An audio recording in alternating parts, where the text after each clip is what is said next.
Hello, everybody. Happy Wednesday.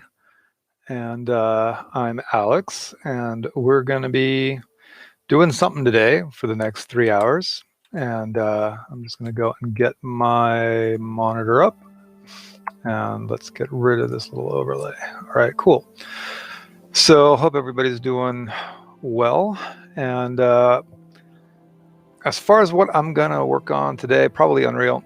Not entirely sure. I haven't had a lot of time in the last week to play with my project.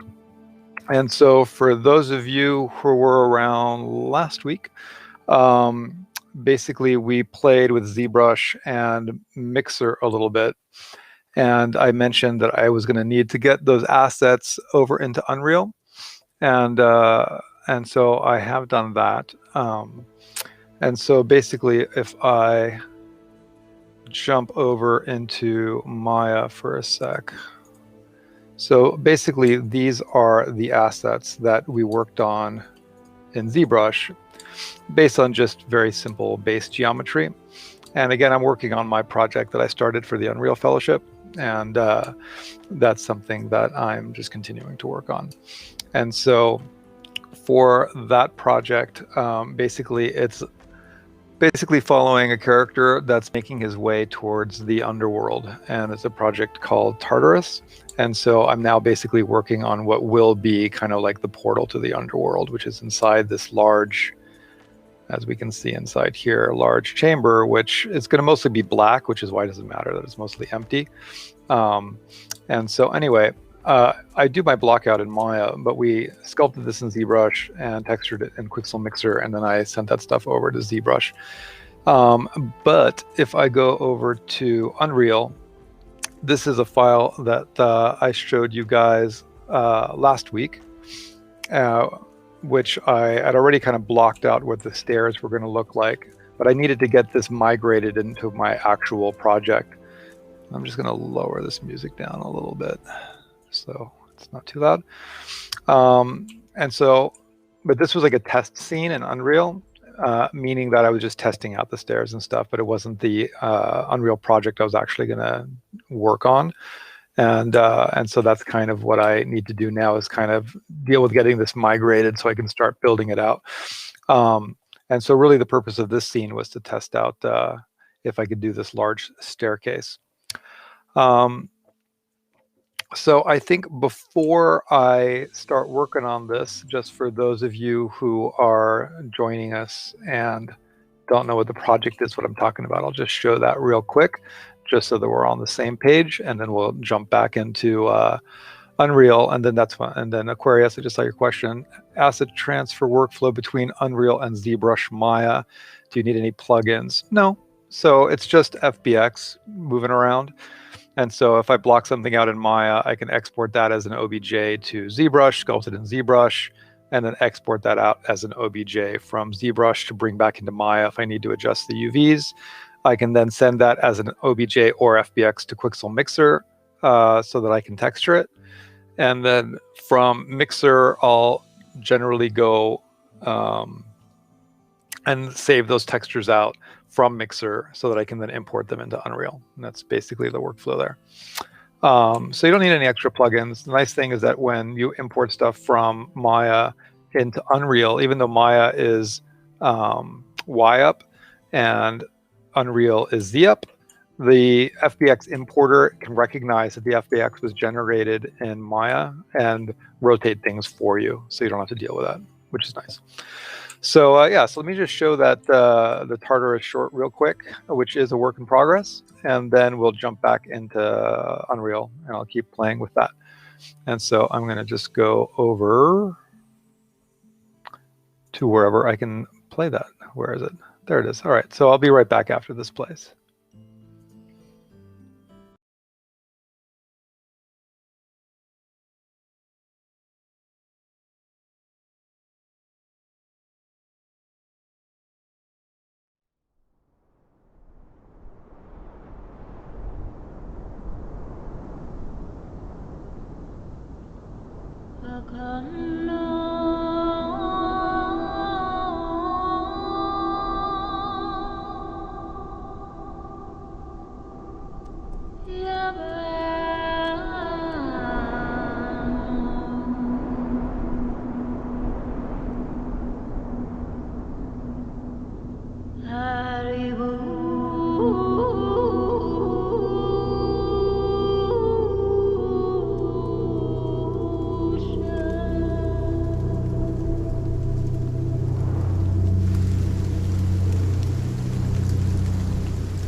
All right, so thanks for watching that again for those who've already seen it, but I just figured might as well show it at the beginning because it's kind of the project I'm working on.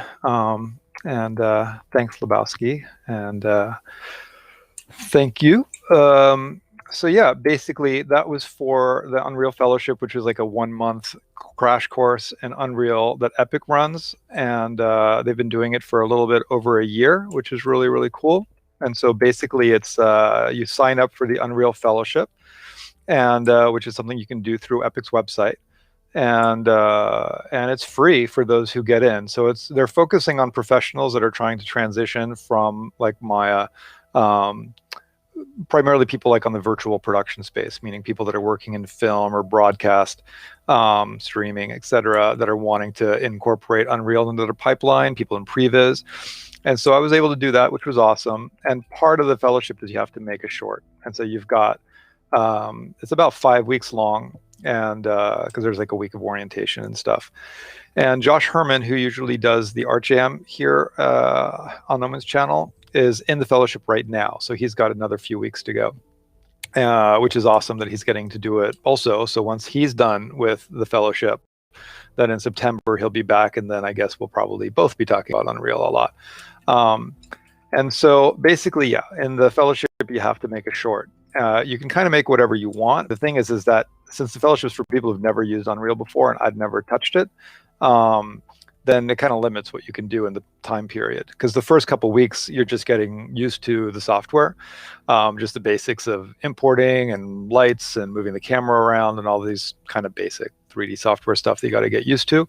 So there isn't a lot of time to build things from scratch. And so that is something where I did decide that I would build the environment myself, but use assets I could get online to set dress it.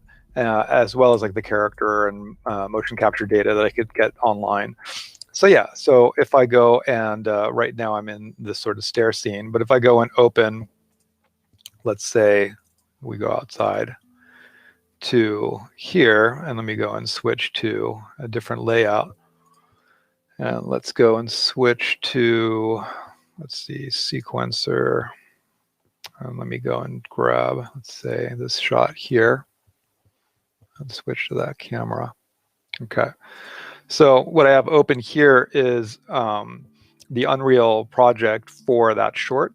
So at the bottom here, you can see these are all the different shots that I have. Because for those of you who haven't used Unreal, you kind of have, it can have as many separate timelines as you want. So each one of these is kind of like its own timeline. So if I haven't really shown sequencer, okay, wait, let me go back here for a second. Sorry, I haven't really shown the sequencer yet on the stream. I have it on another monitor, which is why I'm looking to the right. But this is what sequencer looks like. And so inside sequencer right now, you can see that it does have time along the top. And so, and I could always go and just dock this down here so you guys can see it. And let me make this a little taller. So if I hit play, then basically this is what's called shot 23C, and it's just going to loop this shot over and over again. And so the time that we're seeing inside here is the time for this shot. And so frame 0 for shot 23C. But if I go over to the content browser and I go to a different shot, so let's say I go to shot 23, and then in here I make sure I'm looking through the correct camera, and I hit play, then this is shot 23. And so the reason I have shot 23 and then 23C is because my original storyboards and animatics, there was a shot 23 and then a shot 24, a shot 25, and I decided to insert some shots between shot 23 and shot 24. So I ended up with like shot 23B, shot 23C. This, you know, not necessarily standard naming convention. It's just, you know, I was in such a rush in the fellowship to try and get this done that, and also learning Unreal. So I just kind of like did whatever worked. So, and I'm just going to scan comments real quick. So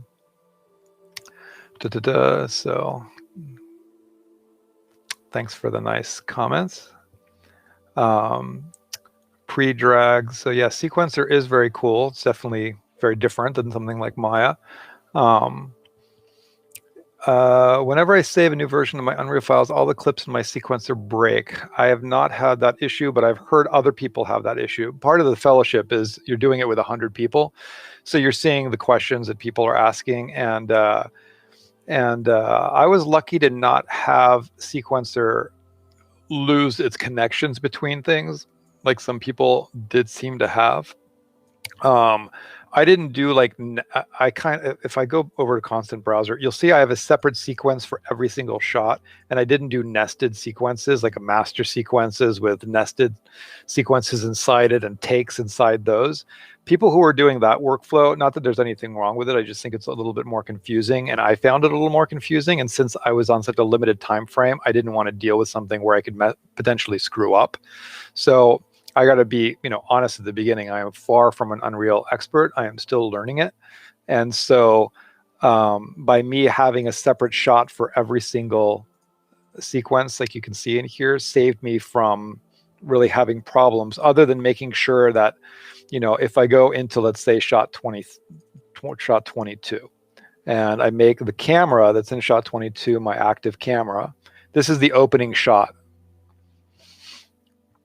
And so if we look inside the sequencer, you're in a way deciding what am I going to animate for this shot. And then it's basically what pops up or what you choose to put inside the sequencer. So for shot 22, and again, the reason this is the first shot of the short, but it's called shot 22, is because my original storyboard had 21 shots prior to shot 22. But I knew once I started working that the idea I came up with for the fellowship was way larger than what I could actually get done. And so I decided to just, for the 5 weeks that we had, I decided to just start at shot 22. And since I haven't really talked about this too much on the previous streams, and maybe it's interesting, I mean, obviously, I don't know how many of you are been hanging out on previous streams, but I'm going to just go over to my Unreal project real quick. And I'm going to go over to my storyboards. And let me find them. One sec. Okay. So basically, I've got these open now. Here are basically the sequence of events for the Tartarus short as I storyboarded them out. And so they were originally done, as we can see in here, in a notebook. And so if we look at sort of the way I was blocking out the idea is, let me just go through here. You can see I'm kind of like blocking out what the story is going to be, and doing more than one take for each board just based on kind of figuring out what's going to happen. So the first one's saying we're flying over an ocean towards cliffs. And then there's a funeral at the cliff's edge. And then there's a view of a funeral pyre with an ocean and a sunset behind it, is what's going on at the bottom. And then we have a close-up of the fire with a shallow depth of field, embers, and the camera sort of tracks up following the embers. That's basically, it goes on from there. I'm not going to go through the whole thing that way, but I'm going to maybe go through this and make this a little bit smaller. And so it's like ocean, funeral pyre, and then there's a man that's sitting alone inside a room. There's a bundle behind him, and then he leaves in the morning riding his horse off into the distance as we cut to the funeral pyre. So clearly somebody has died. We're not entirely sure who, but it probably relates to him. And then he rides off into the rain through the countryside into what becomes like a desolate wasteland as he is sort of watched by some nomads in the foreground. And then he arrives at this sort of mountain range, cliffs, with a sort of gap in the middle that he rides towards. I had the idea of him being watched while he enters the canyon. He enters the canyon, starts riding through, starts going up higher and higher into the canyon until he reaches sort of the edge of a cliff. And that's where I started my project with Unreal, because all of those shots prior, obviously I wouldn't have had time to do all of this. But the reason I came up with all of this was just to have a story and an intent and an idea. And so from this point forward, he ends up riding down the cliff's edge. And then you can see it immediately cuts to him crossing the bridge. So I don't have any shots of him like going down the cliff. And so that's where I ended up with like shot 23B, shot 23C, is I realized as I started editing it that I needed to kind of insert a little bit more. I'm just going to scan the comments real quick. Thanks for joining, everybody. So, and yeah, you guys are welcome to ask any questions you want. So Andy, as far as about the foundation program, you're welcome to ask about that. So I'm happy to answer any questions. I'm going to be talking about the short. I'm going to be working in Unreal, but obviously I'm happy to chat about whatever. Was my entire short final image from Unreal, even the candles? Yes. So it's 100% rendered from Unreal with no post-processing. So meaning that the final short is 100% Unreal. So I didn't do anything in post as far as After Effects or color grading. Unreal has grading tools inside Unreal, which is really cool. So I was able to get the look I wanted that way. And with the short time frame, that kind of worked as well. So yeah, all the depth of field, motion blur, that's all out of Unreal, which is really, really cool. Have I done all of these on the stream from storyboard to finalizing Unreal? No. I did the fellowship back in June, and that's something that I just focused fully on that. And so over the last like 3 streams, I've been talking about the short a little bit. But like the storyboards right now, I might have shown them briefly. So if you go back to the previous streams, you'll see me chat more about it. But I think in the future, my hope is that, we'll start getting more into the swing of things of making, continuing to work on this project in Unreal. And that's what I look forward to doing. So I've just been busy the last couple months since getting back from the fellowship, busy with Gnomon stuff. And so I haven't been able to work on it as much as I wanted to. But now things are chilling out for me, and I should be able to get back to it, I hope. We'll see. So let's see, what particular grading did you use in Unreal? It's just the post-process node that allows you to control typical color grading tools, but within Unreal. And so whether it's, saturation, contrast, bloom, depth of field, motion blur, the post-process node in Unreal allows you to do all of that stuff. And so last session, you ended up saying you'd talk about environment and fog. We'll probably get to a little bit of that today. How did I custom tailor the textures in my project to my need? Using Quixel Mixer. So a lot of the assets I grabbed from Megascans were already textured, but I retextured a lot of them with Quixel Mixer, which I talked about over the last couple streams.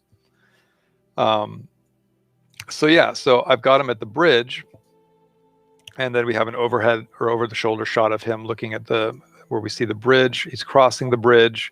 We can see that there's these heads on the side of the bridge. And then you can see it immediately cuts to him being at some sort of cave entrance. So I inserted a few shots in the short to sort of help us get to this point. And so, like, for example, what we don't have in the storyboards at all is the whole time of day change. And so, David, can we see what you've made so far somewhere? Yeah, I showed it at the beginning of the stream. If you'd like to see it, if you go to alexalvarez.com, which is my website, right at the top on the homepage, you'll see a Vimeo link so that you can check it out on Vimeo. And I also have it linked on my Instagram, which is harder to get to than my website because my name on Instagram is kind of weird. But so yeah, so he gets to here, but I didn't have the time of day change, because I decided while I was working on it that I thought it would be cool that by the time he gets to the cave entrance, that it'd be nighttime and it would be lit by candles. And so then I was like, well, where am I going to change the time of day? And so that's where, while working on it, I came up with the idea that maybe he pauses for a rest prior to going into the cave. And it's during that rest that he takes that it goes from daytime to nighttime. And then that way I got to basically relight the cave entrance to make it nighttime, which was a fun thing to do. And I just really wanted to experiment with doing that type of lighting. So he gets to the cave entrance, and that's basically where the short stops. And so what I'm working on now is basically what happens after he gets to the cave entrance. And so the shots that are to come are basically him going down a huge staircase down into this cave, which we can see is large. And then these sort of marks that are on the ground in here, I figure are going to be potentially rocks and debris, potentially some human figures. And then he gets to the bottom of the stairs and then basically starts to travel across this very dark cave-like environment where there are debris and figures that are sort of watching him, frozen figures in the darkness, basically. And then he sees a glow on the horizon. He arrives at a cave entrance, goes inside the cave, and then there's this huge skull inside there that's like the head of a titan. This is Greek mythology. This is basically a Greek story. And so the reason it's called Tartarus is that's another name for Hades in a way, like the underworld. And he's on his way to the underworld basically to rescue his wife, who he feels has been taken before her time, is the general premise.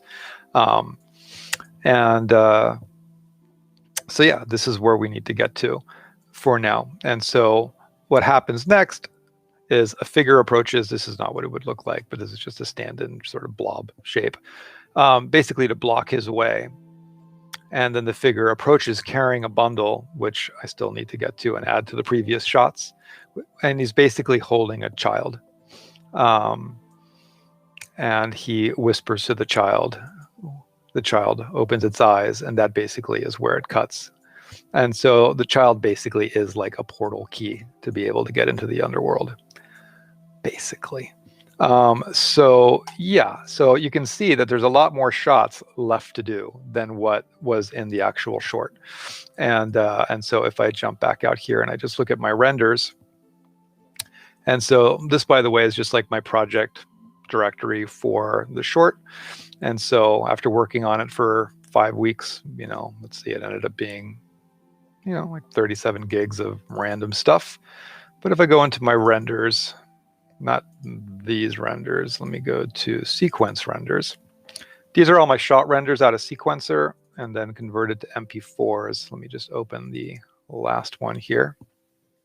So this is the one that I showed you guys earlier.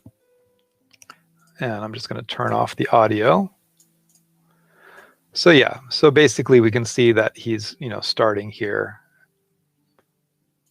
going down the cliff, gets across the bridge, and then let me just get back. I'm just jumping forward to the edge. And then he goes up the stairs and inside.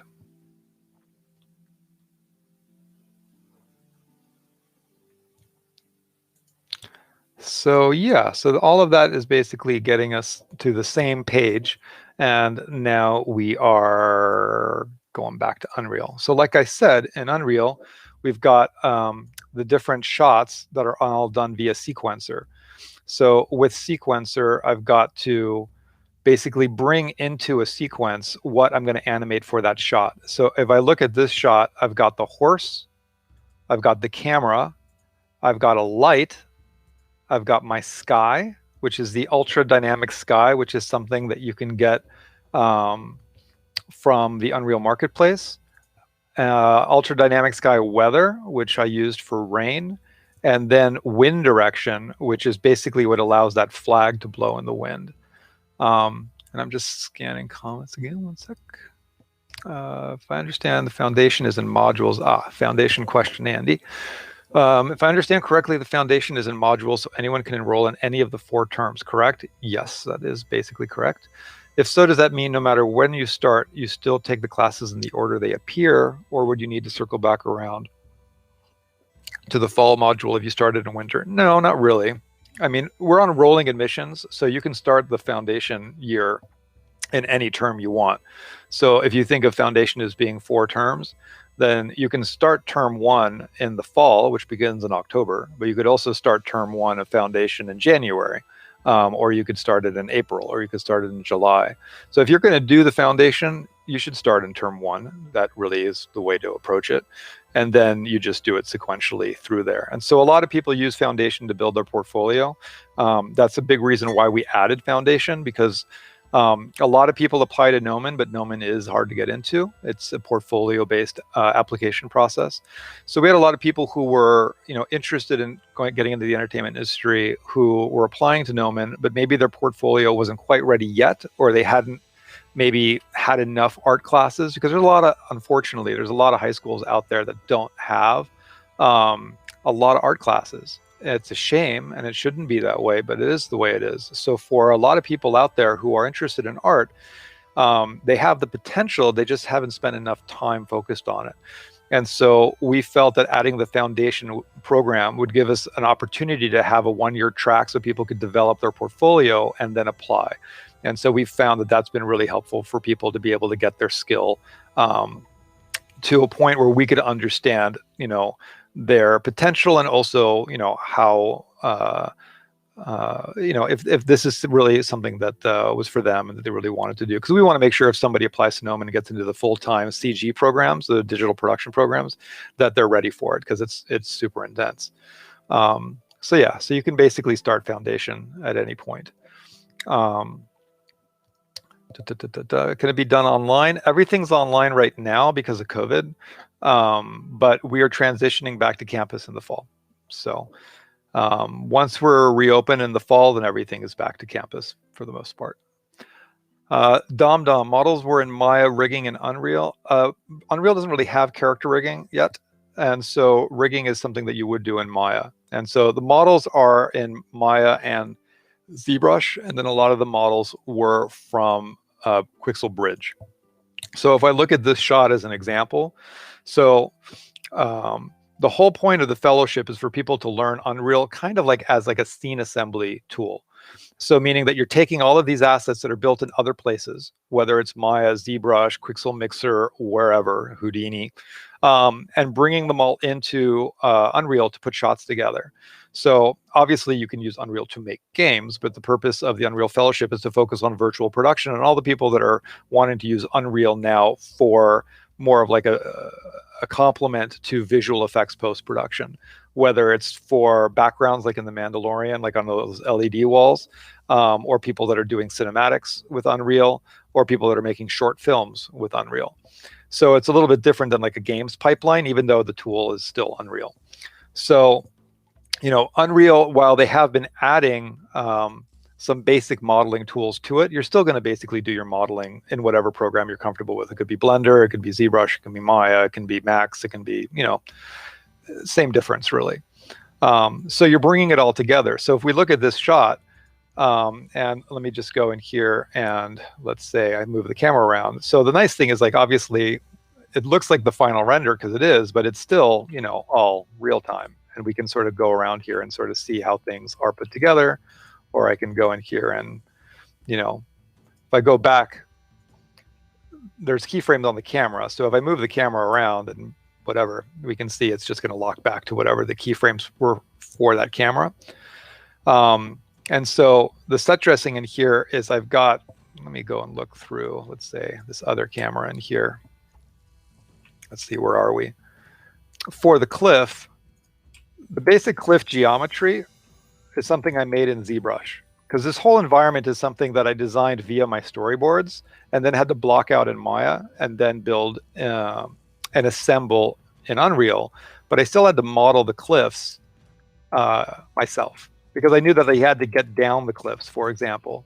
So if I look here, this is where that path is, where he rides down the cliff. And so I needed to sculpt that because there wasn't anything off the shelf that would have this sort of zigzag making his way down the cliff. And if I want to see what shot that is, that's shot 23D. So I can now jump to shot 23D and select the camera for shot 23, which is here. So now we can see, here's this shot where he's riding his horse down the cliff.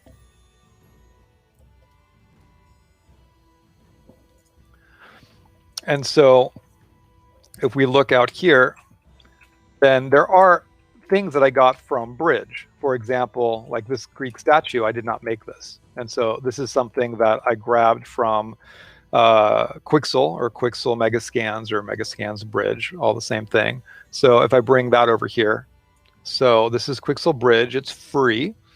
And so it's got tons of 3D assets in here that are all based on photogrammetry scans, and I can go and bring any of these in. It's free if you're using Unreal because Epic bought it. And so for set dressing, meaning like decorating your set with stuff, especially for natural environments, because there's lots of rocks, but you can see they're starting to add lots of general assets. It's almost like a prop warehouse, which is a thing that the film industry has used forever. That's what it's becoming, a massive prop warehouse for people that are making films or games. And it's really, really cool. It's photogrammetry based, so you can go and scan your own stuff, but it's time consuming to go and scan things and clean up the scans. And so that is something that I've done a bunch of. I have a talk on YouTube that I did for Gnomon, a few years back when I was really into photogrammetry about how that whole process works. I think it's called Natural Environments or something on YouTube. And you can see my whole workflow for shooting things and cleaning up the scans. But it's just so cool that there's all this stuff for free. So from a set dressing perspective, you can see that if I look inside here, then basic little rocks, little Greek columns are useful just to have some near ground objects. But generally what we're looking at is something that is, for this shot, most of what's on camera is something that I sculpted in ZBrush and then textured in Quixel Mixer. But let's go to another shot. Let's say I jump to, let's say, this shot 23B. So for this shot where the camera is just, it's kind of just like a mood shot where it shows us that there's an island in the background and then it pans down to this head on the ground. So this is a shot that I'm so close to the ground that the thing that I sculpted in ZBrush didn't really have enough resolution for that. And so set dressing allowed me to populate the near ground for that. So if I look inside here, let's say just my regular viewport, let's see, where is this shot? I think this shot is basically, yeah. We can see here that head on the ground right there. So there's a lot of random pieces in here that I manually positioned. So like this rock right here, as you can see, is something that I positioned just to frame this shot. And since this one little object is from Bridge and has a 4K texture on it, it holds up when it's close to camera, more so than this larger cliff area. So there's a lot of set dressing, meaning I'm just positioning individual rocks. You can see like this one right here. Obviously this head, which I've seen in a few other things that people have posted online because it's a cool looking head and it's one of the few Greek head statues that is in Bridge. There's also some plants that are inside here. So you can see there's this little plant right here. And then, yeah, like I was saying, these shots are basically put together using Sequencer, where you have a timeline, and then you decide what you're going to animate, and you put it on this sort of new timeline. So if I make a new Sequencer, it's going to be a new timeline starting at frame 0 with nothing animated in it, and you can decide what you want to animate. Let me just scan out here. So UI has some basic rigging and modeling tools now, but I would stick with standard content production tools. Agree. For VFX and Unreal, what are your thoughts on using Niagara versus Houdini? Niagara is, Houdini is obviously way more powerful than Niagara. So I think it's, you're going to find studios are using both. And so if you're just doing sparks or rain or, sprite-based animations, then Niagara is going to work great. But if you're doing like serious volumetrics or a demolition or stuff that Houdini is going to excel at, then you'll probably do it in Excel or not Excel, in Houdini, and export it as an alembic so that you can import that alembic cache into Unreal. So it's really just using each program for its strengths. So yeah, so like the effects that I have in my scene are all done via Niagara.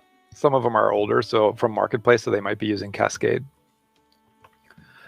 Interested in perspective on chaos versus Houdini for destruction. So Houdini is just going to always be more powerful than what you're going to find. So Houdini's been around for 20 years. It's a very sophisticated, in-depth tool that has lots of powerful tools for doing effects and simulations. So I think it's a matter of there's going to always be limits on what you can calculate in real time with Unreal. So an effects artist is somebody who would learn the tools in Unreal, but also be familiar with external effects tools, just like how a modeler learns ZBrush. Can I see your cliff model without the texture? I'm curious what you modeled and to what you relied on with the texture. Well, that's something that would be easier for, if you want to see the texturing, that would be easier for me to show you in Mixer. But you can see that if I jump to Mixer real quick,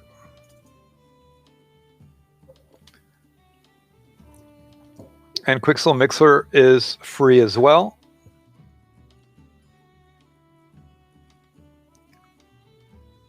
So here we go. So let me find the cliffs. Let's see, let's open that.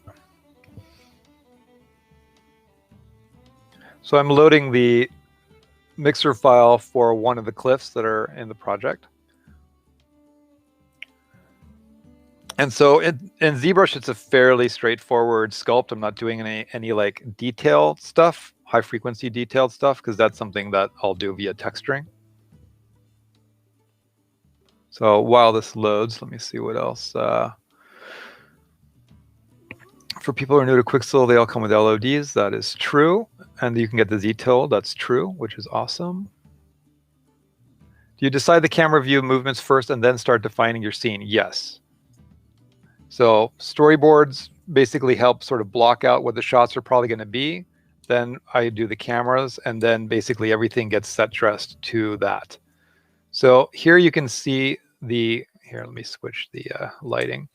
This is the Mixer file for the cliff. And so if I go and turn all of these textures off, and let me just go and put a solid color in here, you can kind of get an idea of what was sculpted in ZBrush.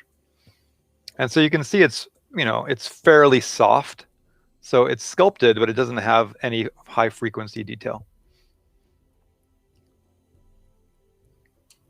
And so basically, it looks rocky-ish. And it was sculpted based on just what I needed, which was a path for this guy to ride his horse down to get to the bottom, which is where the bridge connects to the cliffs.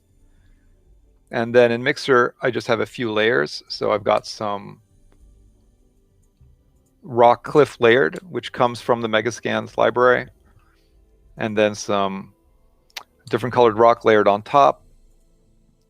And then these all have their own masks. And then this next layer, which comes in, if we get closer, we can see is just adding some sort of dirt to the pathway. And then some gravel on top of the pathway as well. And so it's cool that in Mixer, you can still paint masks for where some of these materials will go. And these materials, again, are all coming from the Quixel Megascan library. So if I go in here and I look at, let's say, rock, and we just look at surfaces only, then you can see you've got access to this huge library of materials that you can use and bring in for texturing, which is pretty cool and crazy that it's free. So that is basically what this one piece looked like as textured in Mixer. And so you can see it's got a lot of high frequency detail on it. But again, if I turn all of these off and just go to the straight sculpt from ZBrush, it's fairly simple.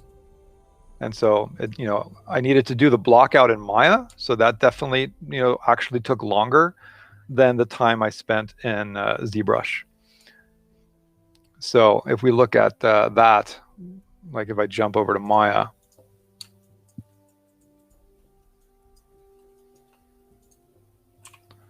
we can see here are the ZBrush files in Maya. But if I go to the rough cliff geometry, so if I hide these for a second, let's see if I can find the stuff that was blocked out. Bridge, give me one sec, because I didn't name things very well. Just because I was in a hurry. There we go. So this is what I modeled in Maya. So it is pretty simple, but it's something that needed to match my storyboards. And so I did need to be fairly precise about it. And then once I had these blocked out in Maya, I was able to then bring them to ZBrush, sculpt them, and then bring them to Mixer and texture them. Let's see. Lee Gibbons, have I had a good week? I've had a good week, I would say. I hope you have. What graphics card do I have on my computer? This computer has a 2080 Ti. There's a link to my talk on photogrammetry, the one that's called Creating Natural 3D Environments. And how do I blend the edges of the assets when you are set dressing with all those rocks? Unreal has virtual runtime texturing, I think is what it's called, which allows you to blend the texture from one object into another. I did not use that, though, for the project. I just didn't need to. And so that wasn't an issue that I had, even though for certain types of environments, you'd want to do that for sure. It's really, really cool. I just ended up not needing it because I just kind of hid the intersection points as good as I could so that you wouldn't see like hard lines where one thing is intersecting another. I just kind of tried to hide it with like smaller rocks. But Unreal does have tools to do blending where objects are intersecting. And so, what scale am I working with? This is all in real world scale, so centimeters. And so everything is in centimeters inside here. And so meaning like this is just like a stand-in model. And so that would be like 180 centimeters tall. So yeah, so that is the texturing there. And so now let's close out of Mixer. And let's go back to Unreal.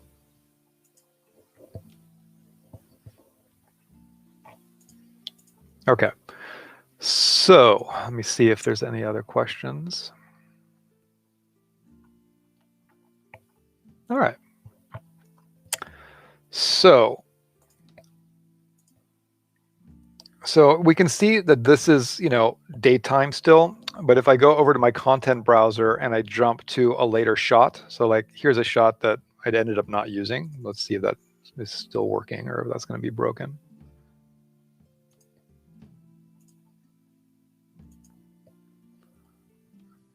No, still working.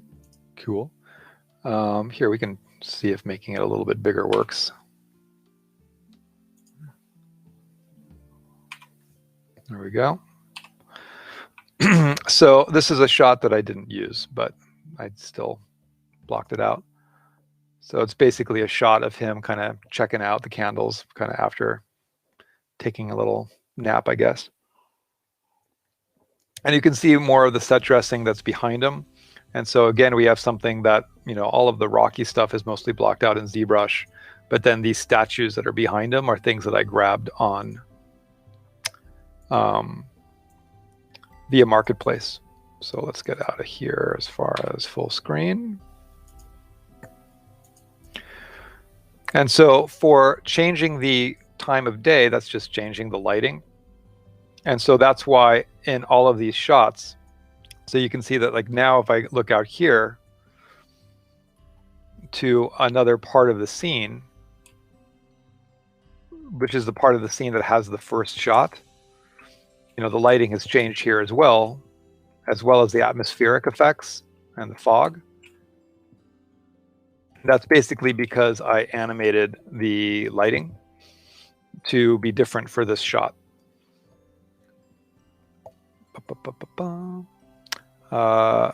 Pre-drag, about the blend thing. In games, we heavily rely on dithering. People who are interested should look up depth fade and dither for sure. Yeah, depth fade is something that I have on my fog cards. So you can see these fog cards that are here. So I don't have, they're emissive, so they're not reacting to lighting, and they're basically designed to look good just for shot one when the lighting is completely different, which is why they look really weird right now. But, you know, these, you know, have, you can see like they're fading out based on the camera getting close to them. And they also have depth fade. So they fade out when they approach other geometry or intersect other geometry. And so that's really useful for fog cards. And maybe on another stream, we could talk about making these sort of like flow maps to do animated smoky effects, which is kind of cool. So I have them in, you know, different parts of the scene. But yeah, so in here, like the lighting looks different than it did in earlier shots, just because for shot 27E, or let's go to a shot that I did actually use. So let's say, let's go to shot 27C and find the camera for that. Okay. So I just needed to make sure that in sequencer, anything that I was going to change is in here. So things like my fire, my point lights, which are the light that's being emitted from the candles. Some rect lights, they're like area lights that I use just to add some fill light on the character. My camera, a skull that I ended up just sort of moving out of the way just for this shot. And then my sky and my weather. And so if I open this up, we can see there's all of these attributes for the sky. So cloud scale, altitude, height fog, cloud direction, cloud phase, cloud speed. Any attribute that I'm going to change from one shot to the next, I need to make sure that those are in sequencer for this shot, so that if I change them in this shot, I'm not screwing up all of my earlier shots. And so that's something that was an issue earlier on when I was getting used to sequencer, because you do shot one and then you move on to shot two, and then you change your lighting for shot two, and then now you've messed up your lighting for shot one. So making sure that the shots don't compete with each other took me a second to get used to, because that's not a Maya workflow. But basically anything that you're going to change from one shot to another, you want to make sure you add into that sequence for that shot. And that's basically kind of what's going on in here, so that I could go in and change lighting. And I see Josh. Hello, Josh. Nice to see you in here. Please talk about flow maps in a stream soon. That is something that I haven't done that in like a couple months now, so I'd want to remember how to use the flow map workflow. But just so that you guys can see real quick, there's a program called Flow Map Painter. And so let me go and Google that, Flow Map Painter. Okay, here it is.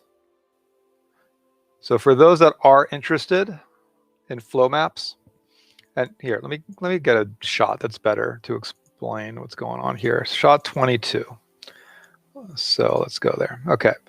So in this shot, and I'm sorry I'm jumping around a lot. It kind of happens on the streams that like what I think I'm going to do isn't really what I end up doing, because I'm kind of responding to the questions you guys are asking. So that's probably useful for the people that are asking those specific questions. For those that are expecting to watch me make something, I know it might seem a little jumbled, and sorry for that. But I also I'm used to just trying to focus on what you guys want to see versus me just sort of making random stuff. So yeah, so for this shot, I do have some animated smoke that's behind the character. And so that's something that's done via flow maps. And so let's go inside here. And I'm also I keep scanning the chat window because I just want to make sure I'm not missing anything.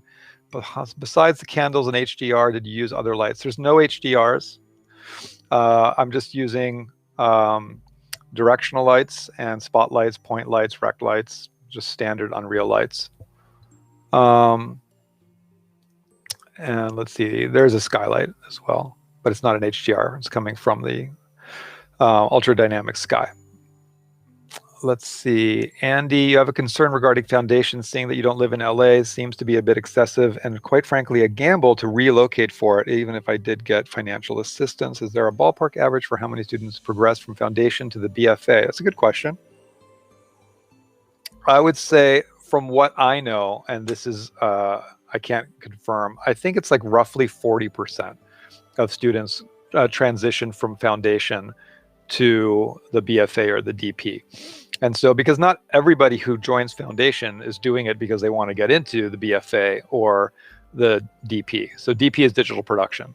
Some people do foundation just because they want a year of foundation art training, and our foundation year is fairly inexpensive, meaning that for less than the cost of one, for around the cost of one term of regular Gnomon BFA or DP, you get 4 terms. So the foundation is fairly inexpensive comparatively because we wanted to make it accessible to as many people as possible. So I agree, moving to LA is a big step and a big move, but ultimately, once we reopen campus, Gnomon is a physical school. Like, we're only online right now because of COVID. Our intent is to return to campus because that's what we like. I feel it's important to hang around people in person and build friendships that way. It's very different than once you're older and you have your friends and your family and everything's established. When you're, in the 18 to 25 range, you need to build your network and build friendships. And I think the on-campus experience is really the way that you make lifelong friends. And that's what I've seen over and over again over 25 years of Gnomon. So it's important. You need to know people physically. Like, hanging out with people on Discord is not the same, in my opinion. So what was I talking about? Flow maps. So yeah, so in this shot, I wanted to have some kind of sort of ground fog that was moving, which is what's going on in the lower left corner. So you can kind of see maybe I need to make it bigger because I don't know what frame rate you guys are getting, but let's make this a little bit bigger. Okay. So hopefully you can see in the lower left corner that there's some movement going on in the plant. That's just from like some wind. But there's also this kind of like moving smoke, foggy stuff in the lower left. And then in the upper right behind the character, there's also some movement in what looks like cloud or smoke or something like that. And then the flag isn't playing right now because I don't have the simulation running for that. But basically, I did that with what are called flow maps, where you basically can have like a static image, let's say an image of smoke.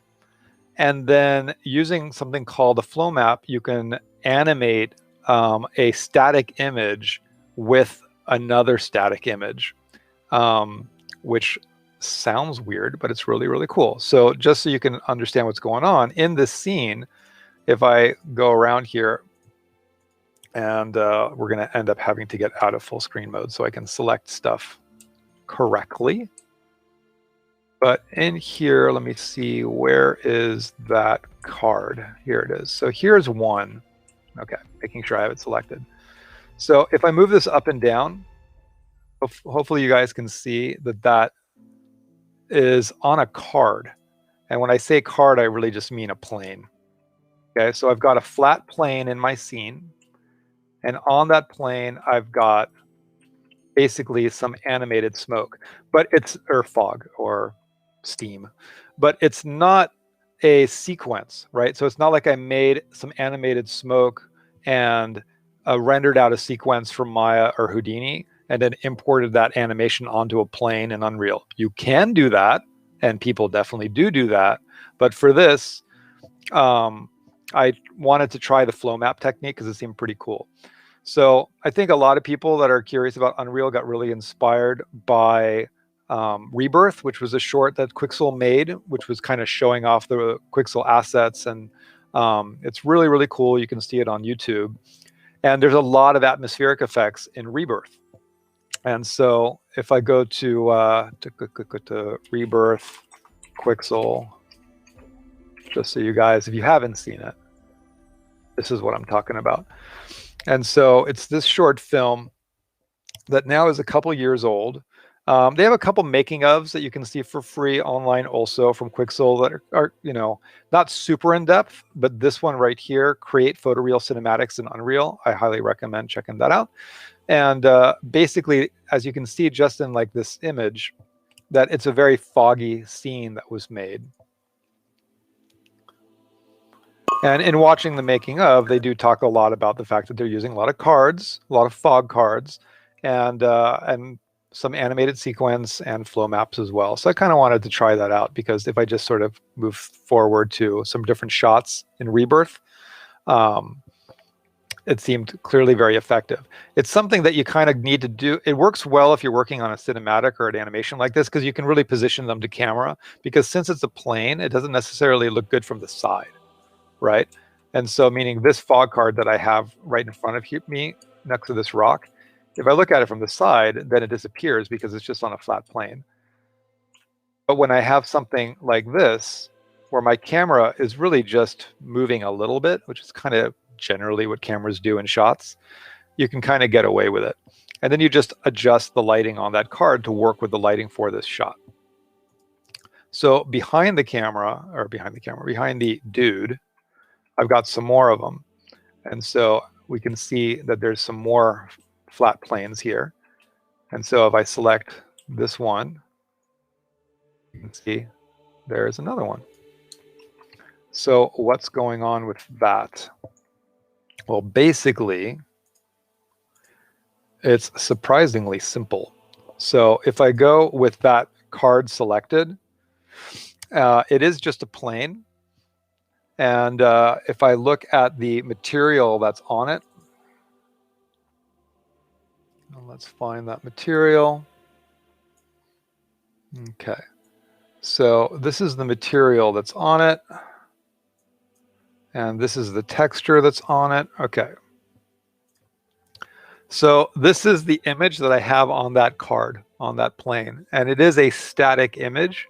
And this is something that I just found on Google. So like I just Googled smoke puff or cloud or whatever, found an image that kind of was okay, and then just played with it in Photoshop and color corrected and made sure it went to black. And because I was going to use the value of it as a mask or an alpha channel, so that whatever is white is opaque and whatever is black is transparent. So when put on a card, you're only going to see the white part. It's using the value as its alpha. And so you can see this is a fairly simple image. It's not an image that's 3D rendered. I could go to Maya and use, VDBs of clouds and smoke made in a program like EmberGen and render out a sequence or even a still. But that's basically what's going on with this. But then aside from that, on the material, then I also have this. And this doesn't look like much, but this is a flow map. This is what a flow map looks like as a texture. And it's an RGB texture, red, green, and blue. So this also doesn't look like much, but it actually is something that when applied to an image is able to basically, through almost like a vector displacement, or if you think of like vector-based motion vectors for motion blur, it's kind of all related in a way. And so the issue really is, where do you make this and preview what it's going to do to this? And then how do you get this into your Unreal scene? Because this is then on a material that looks like, let me get this out of here. That looks like what we see now, which is this. So this is the material I ended up needing to make for the flow maps. And so, which really makes it look like I'm a lot smarter than I am. This is something that I kind of Frankenstein together based on a couple things that I was able to find through Marketplace. And so I was kind of surprised that by going to Marketplace and just searching for flow map, I didn't find like an Unreal project that already had them set up. So I kind of figured like, all right, well, are there any projects that have one in them that I can kind of deconstruct? And here, I'm just going to scan comments, because if I don't do it regularly, I'm going to lose track. Pixel Venture, the vibe at Gnomon is really creative. That's cool. Hope to visit again someday soon. I can't wait for campus to be open. So October for fall term, so that's coming up. Alex, do I apply the chromatic aberration effect to the entire shot or just the edges? I only applied it to the edges. You really don't want to apply it. It's chromatic aberration, like a really good expensive lens shouldn't have any, right? But lots of lenses do. The cheaper the lens, the more likely there are going to be artifacts in the way the light is refracted through the lens. And so there are a lot of photographs that we see that have a little bit of chromatic edge aberration, but it tends to concentrate more on the edges. Because if it was everywhere, like in the middle, people wouldn't use that lens, you know. So I think that ultimately putting a little bit on the edges, it also not only shifts the pixels of red, green, and blue, but it also adds a little bit of it feels like it's blurring the edges a little bit, which is kind of nice to keep your attention concentrated in the center. So I recommend using it very sparingly. So, but it's cool. You can do it in Viewport and Unreal. Andy, I felt the pull to LA for quite some time as you're trying to break in the industry without a job lined up. Next best safety net is through education, financial aid. I agree, and yes, that is something to be careful about. And so that's where, for something like, you know, school, a lot of the students who go to Gnomon obviously are on financial aid. Most students who go to colleges anywhere are on some sort of financial aid. And that's something that I do think you need to take into consideration, because that's why I think it's so important to make sure that the school you go to is the right school, and to make sure that you're choosing a career path that you really can see yourself doing. Because the more you love doing something, the easier it is for you to be able to wake up in the morning and do that until you go to bed 7 days a week, which is kind of the life of a student. So when I went to Art Center for college, and before Art Center, I went to the University of Pennsylvania. Penn wasn't for me. I dropped out, tried to figure out what to do, discovered 3D. Myst came out, Jurassic Park came out. I got obsessed with 3D, but at home on a Mac. Wanted to go to art school, found Art Center. They didn't have 3D classes really, but they had computers. So that's where I went. And it was expensive. And so, but ultimately I knew for a fact that 3D and computer graphics is what I wanted to do for a living. Like, there was no question in my mind whatsoever. I thought that 3D and computer games and fantasy art and sci-fi and effects films and Star Wars and whatever, like, I was obsessed. I have always been obsessed with that stuff. I probably will always be obsessed with that stuff. It's what I do on my free time. I love playing video games. I love watching movies. I love playing with software. So first you got to find that thing. It's not necessarily this. It could be medicine. It could be law. It could be, there's a million careers out there. It could be engineering. It could be programming. Gnomon is an art school. Historically, being an artist is something that is seen as being something that's difficult to make a living at. But that's like the fine art world. When it comes to what Gnomon does, is career centric. You know, you want to get a job in games, you want to get a job in film. So for us, since we're so career centric, then, you know, I think that ultimately, luckily with Gnomon and how passionate staff and teachers are, our placement rate is really high, and therefore our students are able to pay back their student loans. What we don't want is a student who comes to Gnomon and realizes it's not for them and feels like they wasted money. And that's why we're so adamant in it being hard to get into, and making sure our admissions department spends a ton of time counseling for free anybody who's curious about the industry or Gnomon, to make sure that it's the right fit for you. Because you really, really do need to like this stuff. But if you do, It's pretty cool, and it keeps changing, and it becomes a dynamic career, because obviously 3D 20 years ago is different than 10 years ago, different than now, because now everybody's talking about Unreal. Things keep changing. It's which is exciting and cool.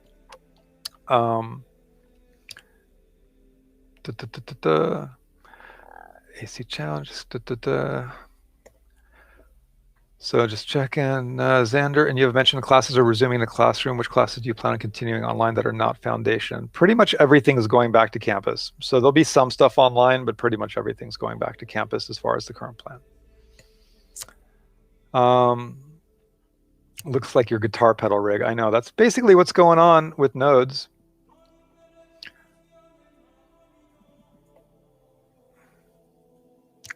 But Rodolfo, I understand that as well. And, that's something that I've also, I'm clear with a lot of people. I have a lot of friends that are self-taught.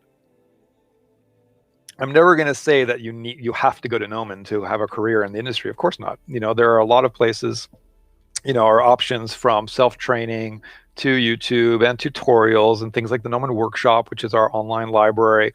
There are a lot of people I know that have started successful careers on their own without going to school. So that's always been true of the art world. I think that something like Gnomon gives you community. It gives you discipline. It makes you do a lot of things that you might not do on your own that are important for learning.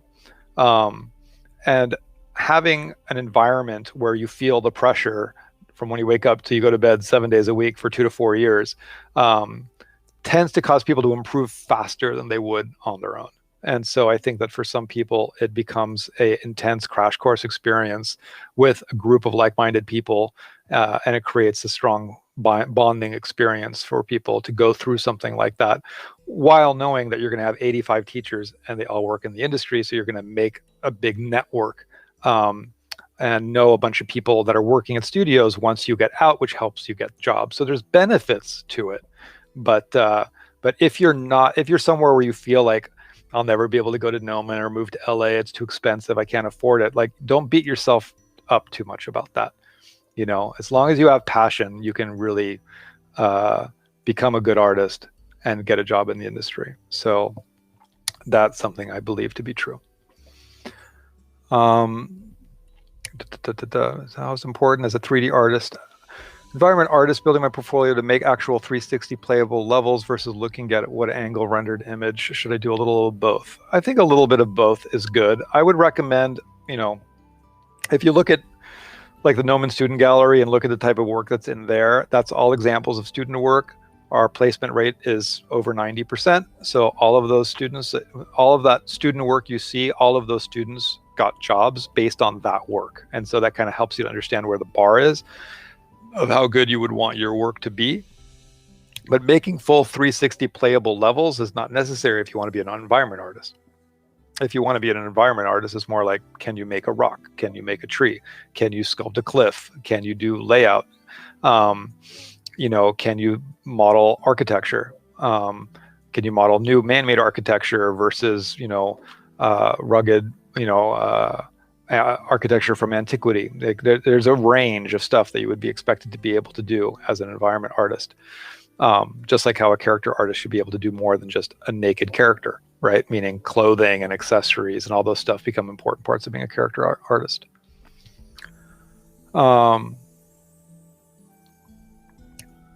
Other than Lumen and 99, do I think UE5 is good and then UE4? UE5 is going to be awesome, obviously. All right, I'm going to get back to the flow map stuff. So in here, basically what's going on is I've got a material that's mapped onto the card. And then there's basically things that are in here that like I said, Frankensteined from a couple environments. The one I would recommend checking out is the Goddess Temple, because the Goddess Temple from Quixel has fog cards on it. And that's basically what I use to deconstruct what's going on to be able to make them. And as far as making fog cards that fade out when they intersect geometry or intersect the camera, which is really what all of this is.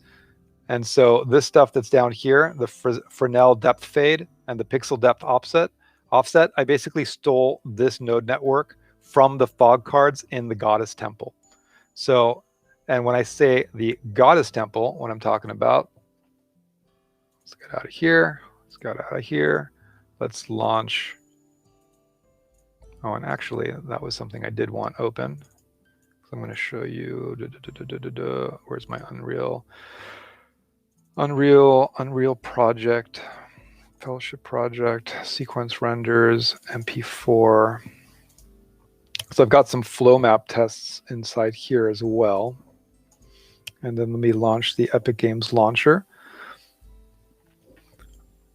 So Marketplace has a lot of free stuff in it. And I'm going to go in here and search for Goddess. Here. So this is free. Because a lot of people, when we were in the fellowship, were asking like if we could, you know, like why they didn't make the Rebirth environment free on Marketplace for people to check out. And they said it had something to do with the fact that it was made in a hurry and it was in a very optimized scene, and they didn't want to share that as an example of like proper workflow. So the Goddess Temple, I think, was made with more of that in mind. So everything that's in here, as far as the assets, are from Bridge, from Quixel Megascans. But it's a pretty cool scene. And basically, I highly recommend downloading this and taking it apart. And you will see inside here, there's a lot of fog cards inside this scene. And so that's how I kind of figured out, by taking one of those fog cards, looking at the material, looking at the flow for it. And that's where I basically found what's going on here. It causes the card to fade out as the camera gets close to it, and it causes the camera to fade out as it gets close to other geometry. And then this stuff up here, this is the flow map stuff. This is what basically allows you to use the flow map to animate an image.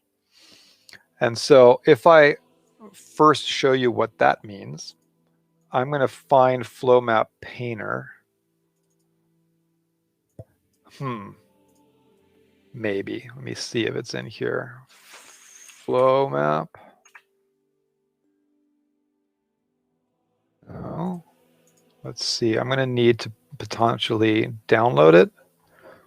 So, because I'm not sure where I installed it on this computer. So flow map painter. It's pretty neat. So I'm going to go to download for Windows.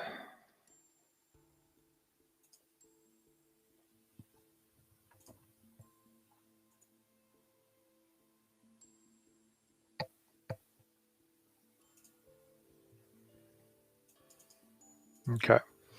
So now I'm in here. And with flow map painter, if I launch it,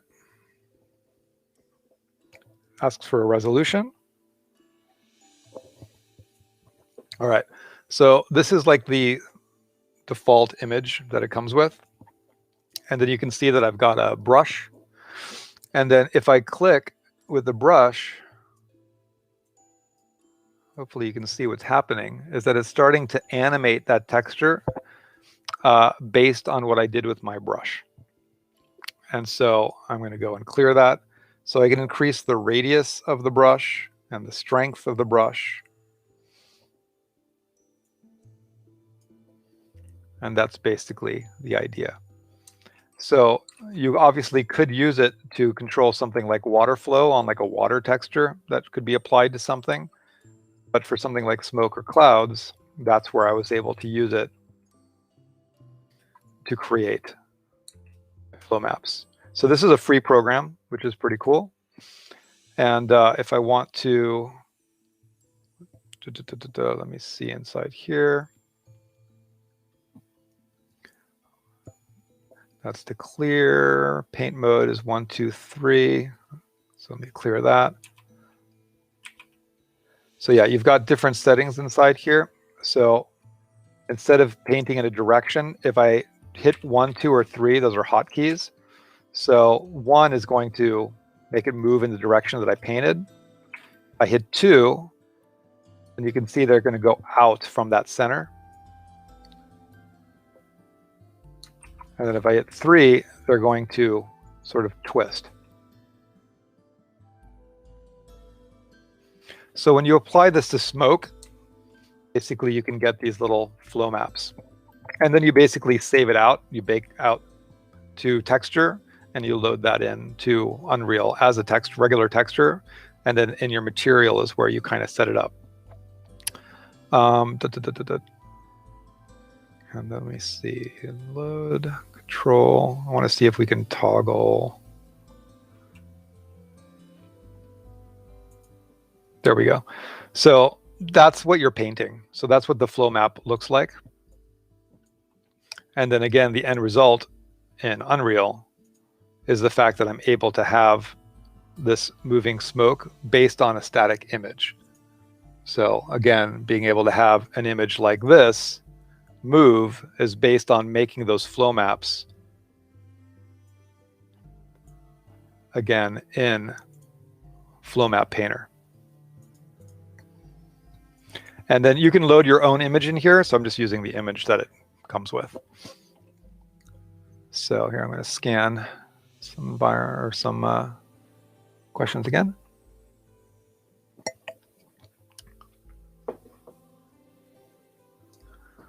Is 50 million polys too much for a space-based movie? 50 million polys, well, Unreal 5 can handle huge polygon counts. So once you start using 5, you don't need to worry as much about polygon counts, but you'll always want to try and be efficient and, you know, think about topology so that you don't end up having project files that get too massive. Because like that value of the ancients that you can get from Epic, it's like a 100 gig download for just, you know, one scene because it has so many polys in it. So Rodolfo, yeah, just keep working. That's really the thing to do. It's like spend your evenings and weekends, just focus on trying to get as good as you can. Is there a poly limit for movies? Not really. These days, there's ways to render massive polygon counts, regardless of whether you're using, you know, V-Ray or, you know, tools like Clarice for scene assembly that can handle billions of polygons. So it's through things called proxies that allow you to optimize the usage of textures and geometry from a RAM perspective. So polygon counts are less of an issue these days.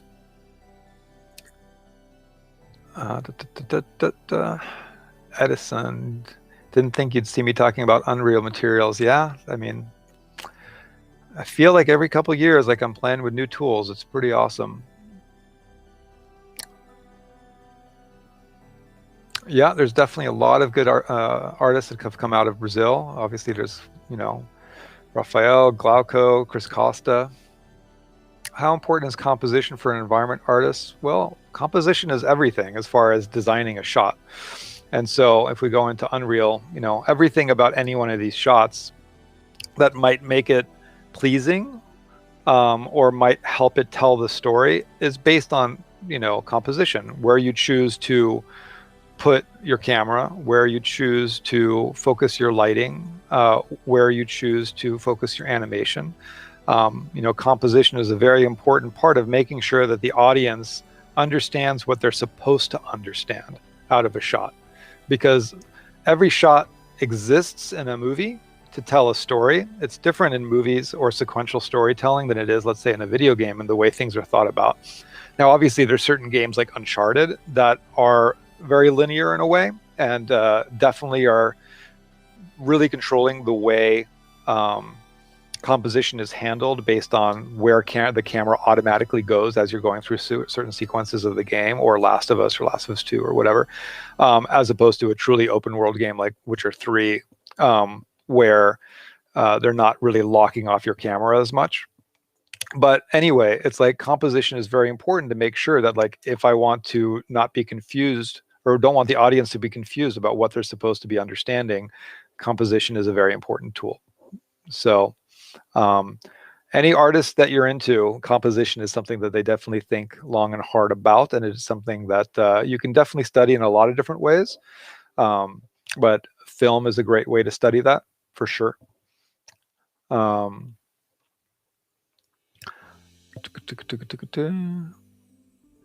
What happens to students that don't get placed?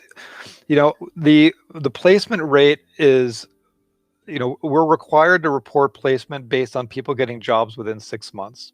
So if you don't get a job within 6 months of graduating, then that is going to not count as placement. So as far as the placement rate goes, which is not something that I'm specifically, like, I don't handle the reporting of how that gets done, but it is something that's handled through our agencies that supervise us, of which there are many, being a school, that we're required to track all sorts of different things. And so placements, basically, it could be that somebody graduated, that somebody decided that this isn't for them and that this isn't something that they want to do, and they choose to not pursue this. I've seen a couple people graduate who decided that they wanted to become fine artists or become gallery artists, for example, which is something where that's going to be not really a job for them to self-fund that way. So that would not count as a placement. And so ultimately it's things that are sometimes out of our control. Sometimes somebody takes longer than 6 months to work to get a job. So meaning that they graduate and they do get a job, but they decided they wanted to spend another 6 months or 8 months on their reel. That could be another thing. Obviously, when you're talking about a school like Gnomon, or really any school for that matter, whether you're looking at our industry or other fields, not just art, there's always going to be a percentage of people that don't end up pursuing what they got a degree in. And so I think that that's something that I'm proud of with Gnomon, is just the fact that our completion rate, meaning the people that finish the program, that start, is the last number I was reported to was 85%. That's considered very, very high for a college, that 85% of the people who start finish. We do have students who get a job before they graduate, and so that would ding us against our completion rate. We have people who things pop up in life and they don't complete. And so it's the same with any college. And then with placement, same thing. The fact that it's 95 or 93% placement, it tends to range between 93 and 97 over the last 20 years. I feel that that's, pretty high. And so we are, really, really proud of that. It's difficult to hit 100% because of just the different things that happen in people's lives. So that's kind of where that number comes from, if that made any sense.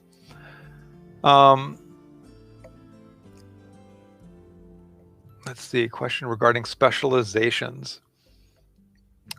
I am divided between environments and characters. I do have 7 years of classical atelier drawing training and love sculpting anatomy and fan art characters, but I also love video game environments. Some people told me a way to work on both would be to gear towards the indie game route. However, do you have any thoughts that I would like to share?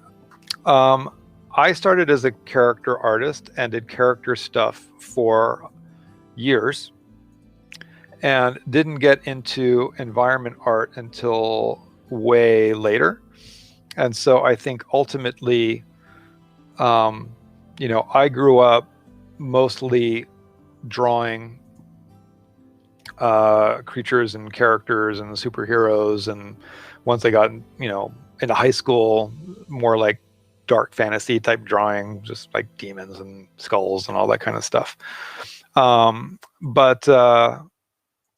And so really my interest on the 3D side was mostly character related, but I would do a lot of personal work that would have like a background, and the background would basically be an environment, but the majority of the image was the character. But I think that after doing that for a long time, I ended up wanting to get into environment art, just because the tools finally allowed you to do really heavy environments from a geometry perspective. When I tried doing environment stuff like in the 90s, like just one tree would slow down your 3D software. But now you can have thousands of trees and it's not an issue. And so I think for you, you can't learn everything at the same time. So you kind of need to pick your battles. And so I think ultimately, being a character artist is the most competitive thing in the industry for sure. And so that's something that I would be aware of. There are just a lot more people that focus on wanting to be a character artist and wanting to be an environment artist. So if you love both, I think that environment art would be something that would be a smart thing to focus on if you really do love both. But doing both at the same time would be kind of tricky. It's kind of like, while an effects artist that has 10 years or 15 years experience maybe knows Maya and Houdini, that doesn't mean that you start by learning Maya and Houdini at the same time. You might start with Maya and then go to Houdini and then learn Embergen and then learn or all these other tools, Bifrost and things that exist. So I think that if you're interested in environments and characters, I'd probably pick one if you're really, really junior and not necessarily try and learn both simultaneously.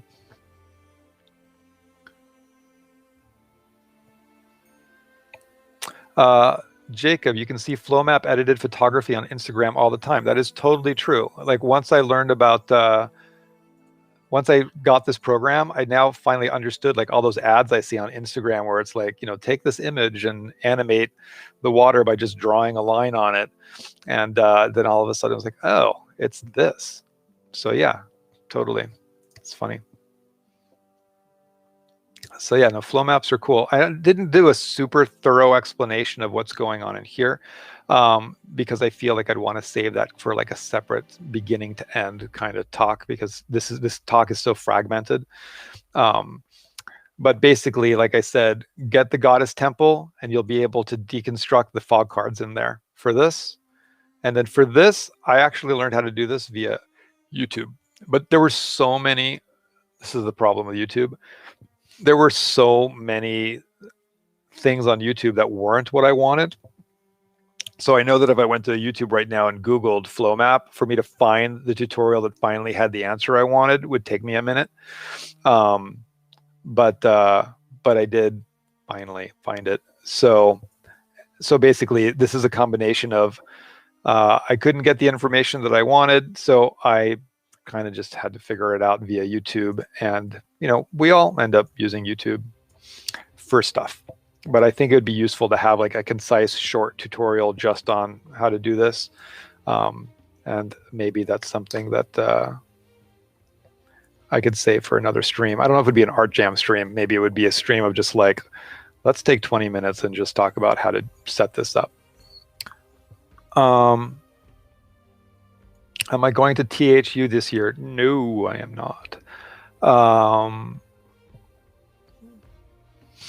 Yeah, it would be awesome to go back. I don't know if I'm comfortable getting on an airplane yet. So I think it's impressive that they're, bit the bullet and decided to do it. And I hope it goes well. And I've been a couple times and always had a good time. But yeah, I think if I lived in Europe, and it was only like a 1-hour flight, then maybe, but from here it's far. And, you hear about, borders closing and all these kinds of things. And I wouldn't want to go over there and then end up having really bad luck with some COVID, blah, blah, blah. So yeah, hopefully next year. Yeah, Star Wars frames if you want to study filmmaking composition for sure.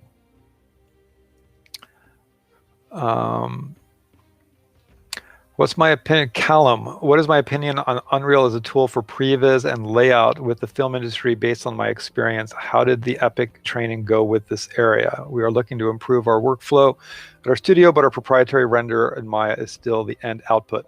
There were a lot of people who were from previs that were in the fellowship. And so on my team, we had the fellowship organizes people into teams.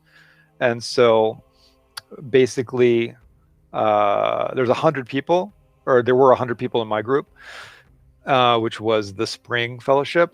And then they organize those 100 people into teams of 15. So that there's a mentor assigned, or like a teacher assigned to each 15 people, group of 15. And in my group, we had a previous lead from Disney, and we had a story artist who I believe does animatics and previs from DreamWorks. There were a bunch of previs people from a studio in France. So there were a lot of people who were previs artists interested in Unreal. I know that in LA, studios like the Third Floor and Halon have integrated Unreal into their pipeline for previz. So clearly, as a previz tool, it is amazing. I think the issue that I heard from some of the previz artists that were in the fellowship, that when the fellowship ended, where I was asking, like, so are you now going to switch the studio to Unreal? And they were like, eventually. The issue is just that their pipeline's based on Maya. They have certain tools or proprietary tools that they would need to figure out how to port over that functionality to Unreal. There's certain things with Unreal that are different than Maya in regards to checking in and checking out assets and working collaboratively in a team that I think were not really covered in the fellowship, that those artists at those studios were wanting to get their head wrapped around more before the studio would switch, but that ultimately the intent, they said, was to switch to Unreal. Really just for obvious reasons. It's like once you get used to the viewport in Maya, it's difficult to go back to the viewport or once you get used to the viewport in Unreal, it's hard to go back to Maya's viewport for obvious reasons, because if I go to Maya, it looks like this. Now, whatever, I've been using Maya since before it came out, since like 96, and I love Maya, and Maya is awesome. And it's not like, hundreds of rad things have been made over the last 20 years with Maya, from Lord of the Rings to you name it, and we all can handle this viewport. But when you see Unreal's viewport, especially if you're in, scene assembly, previs, lighting, there's a lot of times where it's just so advantageous to have a viewport that looks pretty. And so I think, Blender's viewport looks great. Unreal's viewport is amazing. So we'll see what happens with Maya. And, you've got to assume that Autodesk is aware that it is time for them to do something about the stupid viewport, because, they had the legacy viewport, and then they added viewport 2.0 with the promise that it was going to be better. It wasn't better in any way at all. It's still stupid. And so is there going to be a viewport, 3.0? Is there? We'll see. Maya's a tool that's been around for a while, but it's awesome, and there's a million cool things in here. I just think that for people that are in previs, once they add more basic modeling tools, more animation tools, because you used to not be able to animate in Unreal directly, from what I understand. Now they have control rig. They're just, with every release, adding a lot of stuff. So I wouldn't be surprised if everybody switches to Unreal for previs, because it's the perfect tool for it, really. So yeah, there were a lot of people in the fellowship that were taking the fellowship specifically because of their interest in using it for previs. I just think there's still a lot of pipeline workflows that are left to resolve. 4.2.7, which comes out, I think, any day, supposedly resolves some of those issues.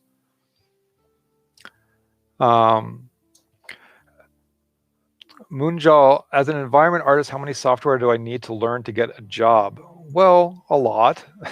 There's a lot of tools that environment artists use, but you don't need to be a master of all of them. So meaning that I've been doing environment stuff for a while now, and I know the basics of the tools that I need to know, but I wouldn't call myself an expert on certain things. So meaning I've used World Machine to make terrains, for example. So like if I go into, Maya for a sec, just because it's easier in here.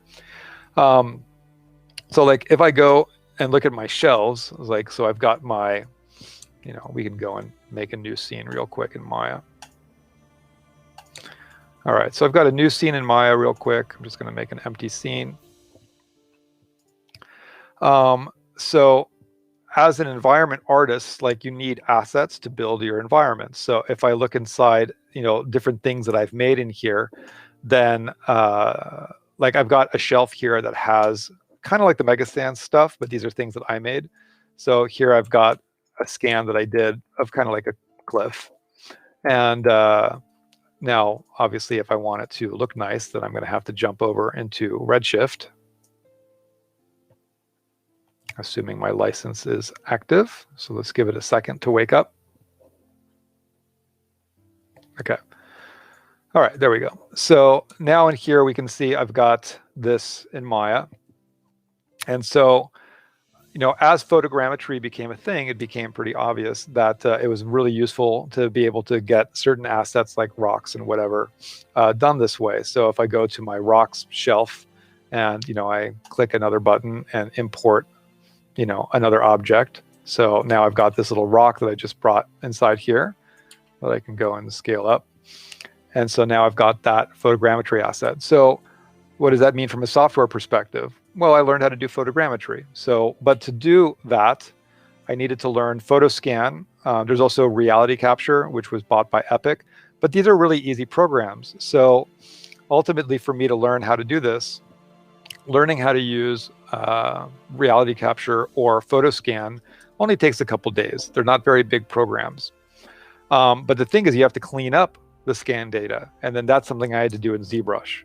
So as an environment artist, you're going to need your core DCC or digital content creation app, which could be Maya or Blender or Max.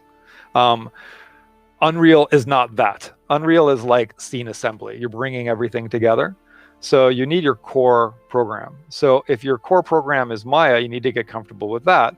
But then for something like photogrammetry as an environment artist and kind of knowing how to make your own and clean up the geometry, even though things like megascans are cool, it's not like if you're working at a studio, you're not going to need to make custom stuff. You're always going to need to make custom stuff. There's always going to be something that does not exist online through a library that you can buy. Modelers are always going to have jobs. There's always going to be a place for designers and modelers. The existence of things like Sketchfab and megascans does not take that away. So knowing your core app, whether it's Blender or Maya, if you want to work in the industry, it's smarter to use Maya just because that's what most of the studios use. So you need to learn that. Then something like, I had to learn this app. Then I needed to learn ZBrush. ZBrush takes a second because the interface is super weird, but it is very powerful. So all of these are cleaned up in ZBrush and retopologized because if you look at the meshes, you can see that they have, an organized topology to them. But then if I look in here at other stuff, I've got all these plants. So environment artists, especially for natural environments, need to be populated with plants. And while Megascans does have some plants in Bridge, so if I jump over to Bridge and I go to 3D plants, there's a whole bunch of plants in here, which is awesome, really, really cool. And they keep adding all the time to this library. And I wouldn't be surprised if in a few years that there is going to be such a huge library in here that maybe most of the types of plants you need maybe will exist. But if some, of a film or a game or a director requires something that is not in the real world, that needs to be designed by a concept artist and then built as an alien plant like you would see in Avatar, then that's not something that you're going to get from Bridge. That's something that would need to be made from scratch. And so where do you build from scratch things like plants and trees? That's where you have programs like SpeedTree. And there are other tools other than SpeedTree. SpeedTree was just acquired by Unity, which is interesting. I think they saw that Epic's buying everybody and they decided to jump in and buy something too before Epic grabbed it. But for my plants and trees, so if I go inside here and let's go and move this out of the way. So I'm going to move you out of the way and move you out of the way. And let's go and grab some plants. So if I go and let's say click this button, these buttons are just sort of shortcuts I made just to import Maya files that are on disk that I already made. So these are things that I already made in SpeedTree and then textured and made the materials. A lot of them using start points because SpeedTree has a lot of presets, which are awesome. So if I go in here and just load some other plants, let's load some ferns. Let me just grab those ferns and move those out of the way a little bit. So I'm just loading some random plants inside here. And now let's just do a render so you guys can see what they look like.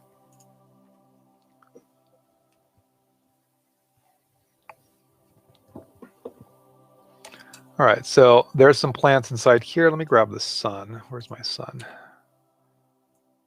Let's make that world space, move that over there. Let's just play with the lighting a little bit in here. So I've got some plants that are loaded in the scene. So learning how to make plants would be another thing that as an environment artist you may end up wanting to do. And so then that adds speed tree. But the thing is, your biggest program that takes the longest to learn is going to be something like your core DCC app like Maya. And then the other programs are going to take less time to learn because they're smaller. So like if you printed out the manual for Maya, it would probably be, 15,000 pages long, because there are so many things in Maya. And I know only a fraction of all of that stuff because I am not an effects artist. So all the effects tools in Maya, I used to know them really well, like 20 years ago.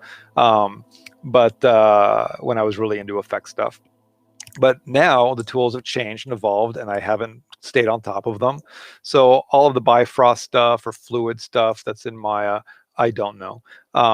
But that's fine because I'm not doing that kind of stuff. And so, but plants for environment artists are important. Speed tree is something that you can learn, in my opinion, you can learn it in a week.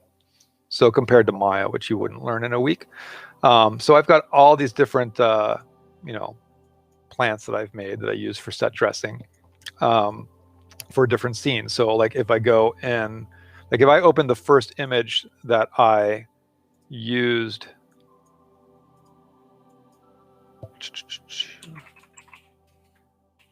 actually this is the place to find it. Let me go different, here we go. Where am I looking? I'm gonna go here and grab, is it in here? Yeah, here we go. This is the first image I made where I used speed tree. And so this is, I forget what year, but it's a few years ago now. And so I made this as a cover for 3D World magazine, which was super fun. And I believe it was like a 3-week turnaround, something like that, where they asked for a stone head in a jungle. And so I did a bunch of sketches for it. And so I don't know if I have those inside here, but let me see if those would be, maybe. No, it's not in that folder. Okay, so let me go out back to where we were with that image. Okay, I did a bunch of sketches, settled on one composition, and then made this image. So the head is made in ZBrush, and the ground terrain for the environment, which you don't see because it's covered in plants, is made in Maya. And then the ground is mostly covered in all these plants. And so these plants are a mixture of paint effects, which is made in Maya, which is a tool in Maya to make plants, and then speed tree. So I had never used speed tree before making this image. And so I was able to figure out speed tree, figure out how to use presets and change them, make some hanging vines, while working on something with a deadline. So I would say like speed tree is a super intuitive program, and it's really, really fun. So I would suggest that that would be another example of something to learn as an environment artist. So we've talked about photogrammetry software. We've talked about, plant software, tree software, and then there's terrain software. And so terrain software would be, there's different definitions of that. So like this image has a terrain in it, but this is something I did based on satellite data and sculpted in ZBrush. And so for this, the only software I needed to learn was how to download satellite data from the internet, which you can do from a website called the National Map. But then something like, let's say, this is an example of an image I made using World Machine, which is procedural terrain software. And now there's a program called Gaia, which a lot of people are using, which is made by Dax Patty. And Dax was a developer working on sort of plugins for World Machine. He had something called Geoglyph, which was his company called Quad Spinner. And he made some really, really cool tools for World Machine, and then decided to make his own program, which is called Gaia. And so we have tutorials on World Machine and Gaia from DAX at the Gnomon Workshop Library. We just released like an intro for Gaia pretty recently. So this is something that is a 3D render of procedural terrains that I then textured. This might be textured with Megascans. I can't remember because this is probably, I don't know, it's a few years ago that I made this one.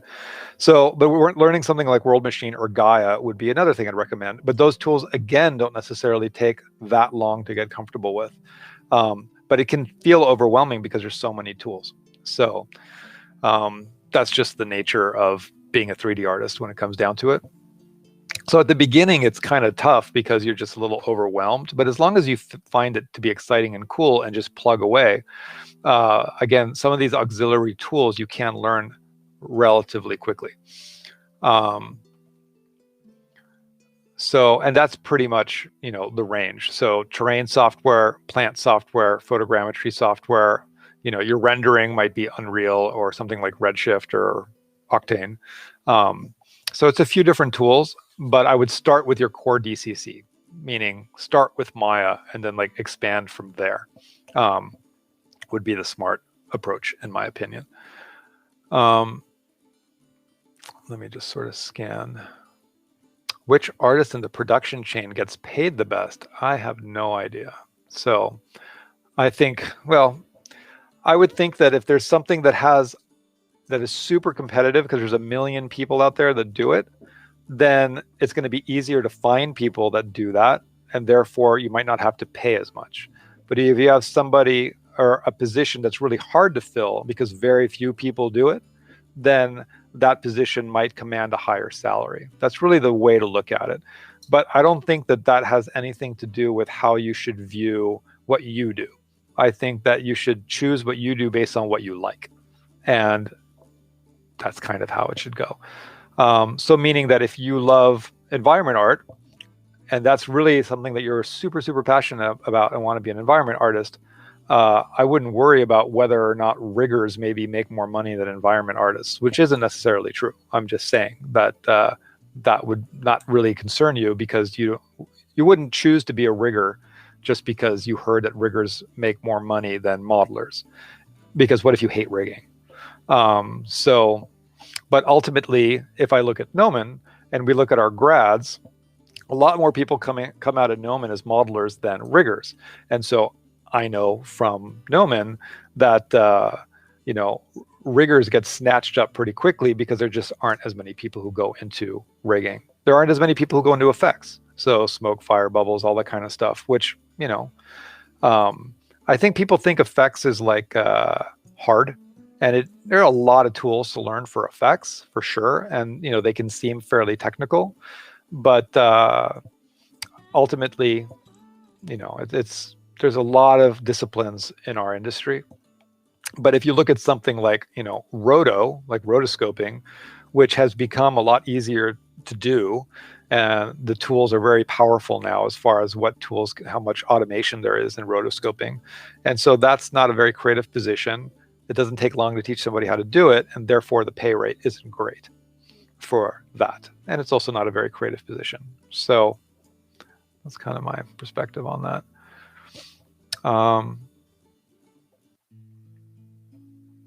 So yeah.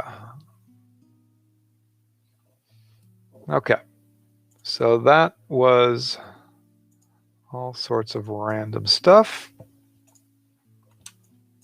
And so I think at this point, what I'm going to do is, I guess, get out of Maya, get out of here. Let's close Flow Map Painter. And I'm going to go back to Unreal. And so I think where I want to go now is get back to my content browser. And let's get back to the cave. So let's see. Don't need to save any of that, but it doesn't really matter.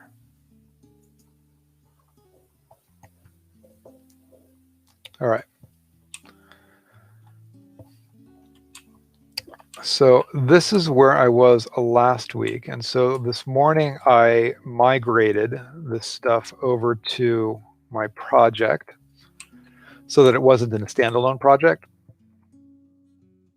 So, because I still haven't figured out what the lighting and stuff is going to be once we get down into the cave. And I'm going to move sequencer over here. I don't need it. So in migrating it over, I know I'm going to have to play with some stuff. So let me go and find my cave scene. Am I using displacement maps? I am. And so in here, I'm using displacements for the stairs. You can see the stair is 3D with a displacement map, and the ground has a displacement as well. And so switch over to the sky.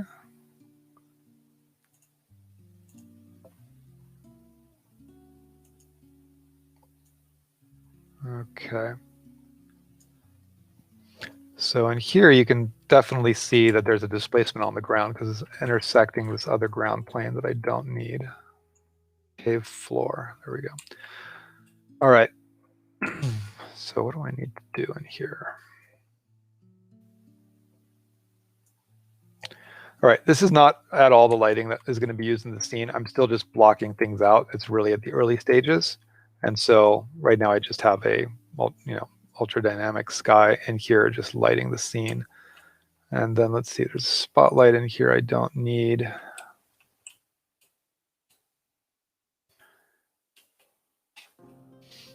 Okay. So I'm going to work on this, I think. How are we doing on time? It's almost 4 o'clock, so we've got an hour.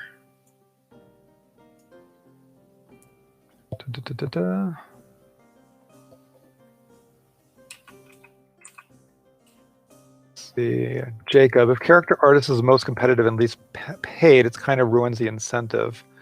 Might as well model environment. Yeah, but see, that's exactly what I was saying earlier.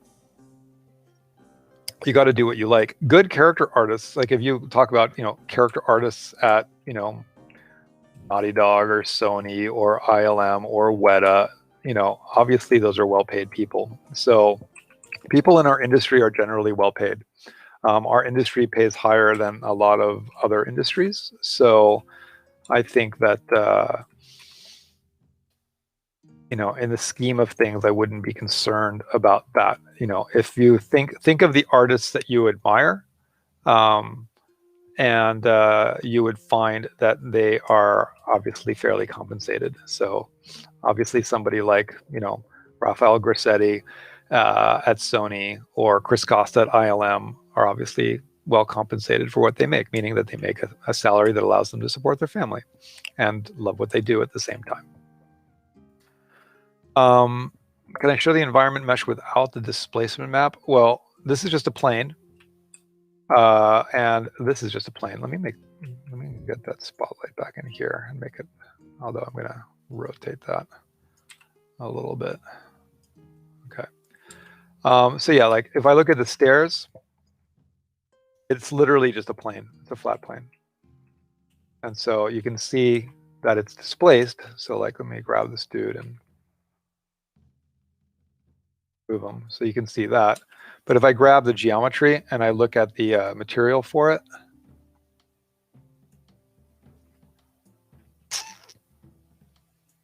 let's see if I can remember where the displacement controls are.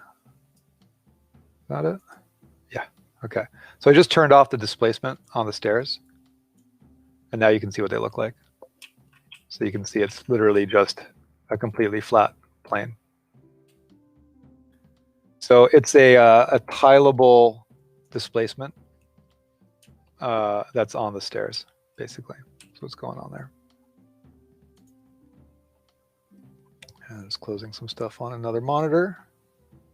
I have too many things open. All right. Okay.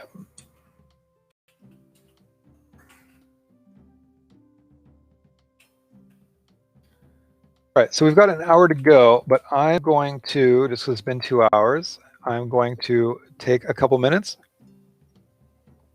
just so I can get myself a drink, and then I'll be back. So I think just so that something's playing while I'm gone, if you don't mind, I guess I'll just play my short again, just so something's playing. It's like, what, 2.5, 3 minutes long? That should be enough time for me to run to the kitchen and grab a drink and be back. So I'll be back in a sec, and I'm going to play this for now. Here it comes, and then I'll be back.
All right. Almost the same amount of time. So we'll make a coffee and come back.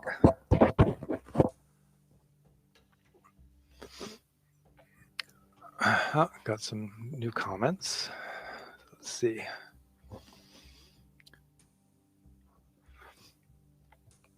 All right. Xander mentioned this video will be available on YouTube. Yeah, so all of the streams end up on YouTube, I think pretty shortly afterwards.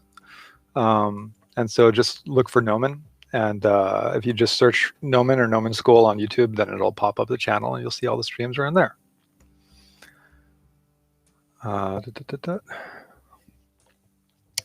Ethan, entry-level environment artist here, finally about to break into the industry as a professional. Do you have any tips for maximizing creativity, originality, and output on quick turnarounds? Well, I think that the important thing is to have good sources of inspiration, is what I would probably say is going to be the most impactful thing on maximizing creativity. Because whatever, input you have in your brain is what's going to determine kind of what comes out. And so all of us are the result of all of the things that we've been fans of. And because of that, that's why we're all kind of different, because we've all read different books and read different graphic novels and things.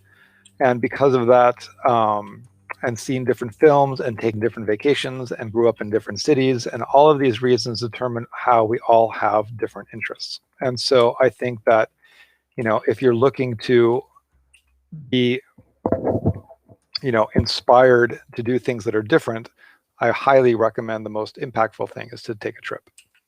Whether it's a road trip in your car around whatever country you live in or city or state you live in, or if you can afford it, to fly somewhere else, because that's always going to probably have the biggest impact on you to experience different cultures and see different architecture in different museums. That's, or don't be a passive observer when you do things like watch movies, but try and be active, meaning that you sketch from them, take notes, study composition from them, figure out why you liked something or why you didn't. And so I think that those are ways to try and expand your palette in a way. And obviously looking at artists doing master studies, that's always a useful thing to do. Basically copying other people's artwork as an exercise. Originality is a weird word. So like, you can't really maximize originality, like you are who you are. But again, we're all unique in our own way. But most people aren't looking for people that are like, if we think of somebody who's original, like H.R. Giger, that's not what studios are necessarily looking for. People who are like super different. It's obviously important to have people like that, and obviously we're all inspired by those people. But I think the reality is that there's, most people who get hired for jobs are based on working off of things that are going to kind of fit what audiences are expecting. That's just the reality of it. And then maximizing output is having an efficient pipeline for how you work, and so that's where a lot of people have just talked about making sure you're just being smart about focusing your attention on what the camera sees. A lot of people focus on things that maybe will never get seen, and that can be a waste of time. But yeah, practice is for sure where speed comes from. So I think that experience allows you to know what shortcuts you can take to get away with something, where it's hard to know that when you're starting out.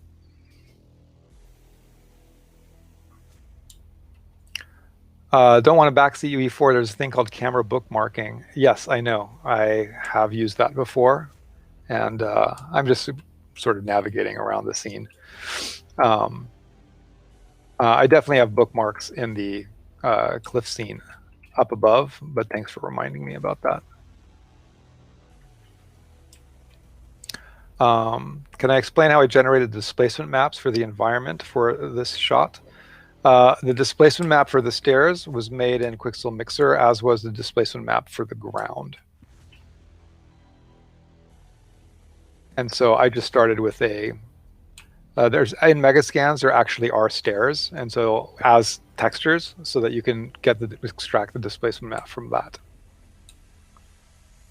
And I'm trying to think what I'm going to do. It's hard. What I have to do next on this scene is probably not going to be very interesting to look at. I wonder if it's probably more interesting for me to just make a blank scene and just mess around for 45 minutes with Unreal and some Megascans assets.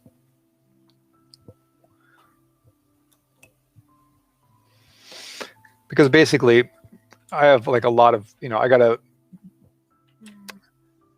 all of these things that are in here, like this needs to be textured.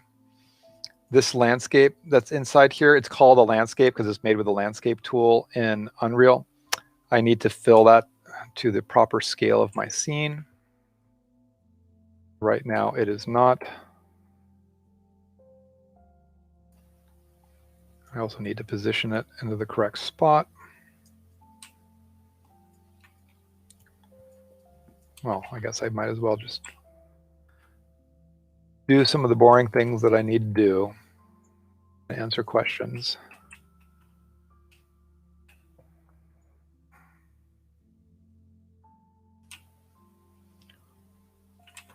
So I use the landscape tool just for the grounded here. I'm not necessarily going to do any sculpting, but maybe I will, because I'm not sure exactly what it's going to look like in here yet.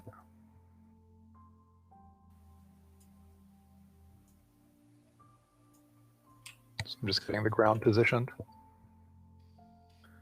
It's not hard to do a 2-minute short on your own. Well, that's awesome.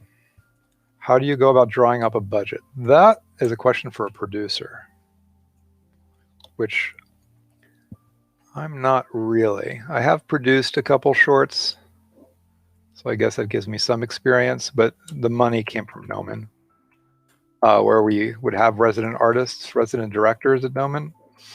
So basically, directors who would pitch me on an idea, and then we'd bring them on board to create the short internally. So we did a couple with Shane Acker, Manny Cirbis, and Syl Vanderwoord back in the day, and then Miguel Ortega did the Nino, which is something that we didn't do as a resident artist. We did it differently. This doesn't have the blend material assigned to it. I'm going to need to fix that. So I can tell you what happened with Miguel and with the Nino, but basically he came up with an idea for the Nino and pitched me on it as a 6-month project. And for those of you who haven't seen it, it's really, really cool. I know I seem to not be able to just stay and doing one thing and jump around, but it's interesting. So if you search for the green ruby pumpkin, this is a short that was made by Miguel Ortega and Tran Ma. It's rad. I'm not going to play it now. You guys should watch it on your own. So Miguel and Tran went to Gnomon, and Miguel graduated, I forget the year. It's like 2008 or something like this, a while ago, and worked in the industry for a long time. And when he made the Green Ruby Pumpkin, I think he was a lead modeler at Digital Domain, maybe. So he did this with Tran in their free time. It's awesome. And then after he did, wow, this is 9 years ago already. That's crazy. And after he did this, he pitched me on a new idea he had for something called the Nino, which was going to be like a 6-month project. And we helped out as far as helped him raise some capital. Chaos invested in it a little bit. They make V-Ray. And Gnomon helped out as well. And for a short period of time, I forget how long, maybe it was a term or two, he worked with some students. And they basically put together enough to create a Kickstarter. And then, so after a few months of work, put together a Kickstarter, which basically presented the Nino and concept art and some test shots and all that kind of stuff. And then via Kickstarter, they were able to raise $100,000. And with that money, they were able to move forward and get the Nino made. And so the Nino, if you search for that,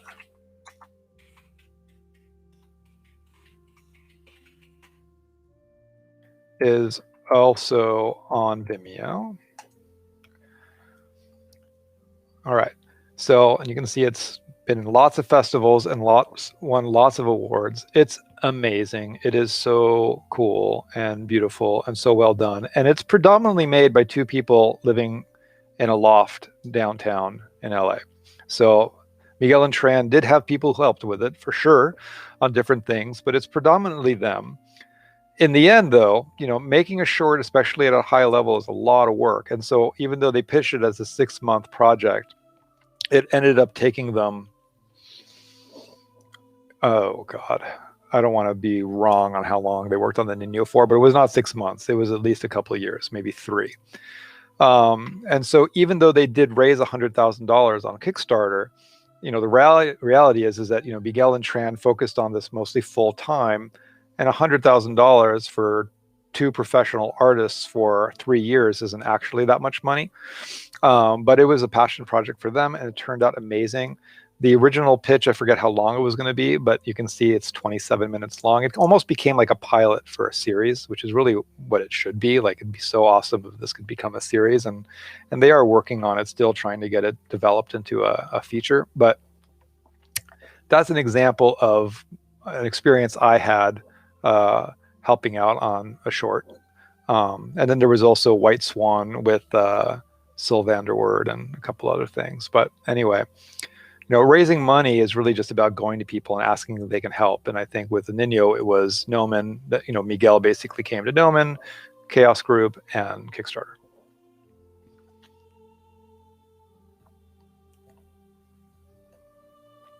Let's see.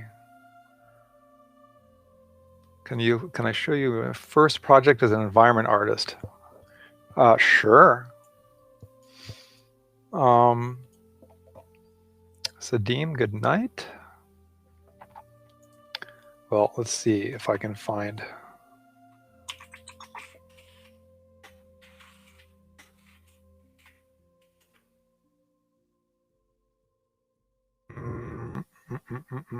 There we go. So you asked about like the first environment I made in 3D. I mean, I don't know how literal you're being in my first, but I'm showing you my first. I actually put this on YouTube a little while ago, but it's my first 3D work. It's from 1993, so it's a long time ago, but I'm not going to play it with sound.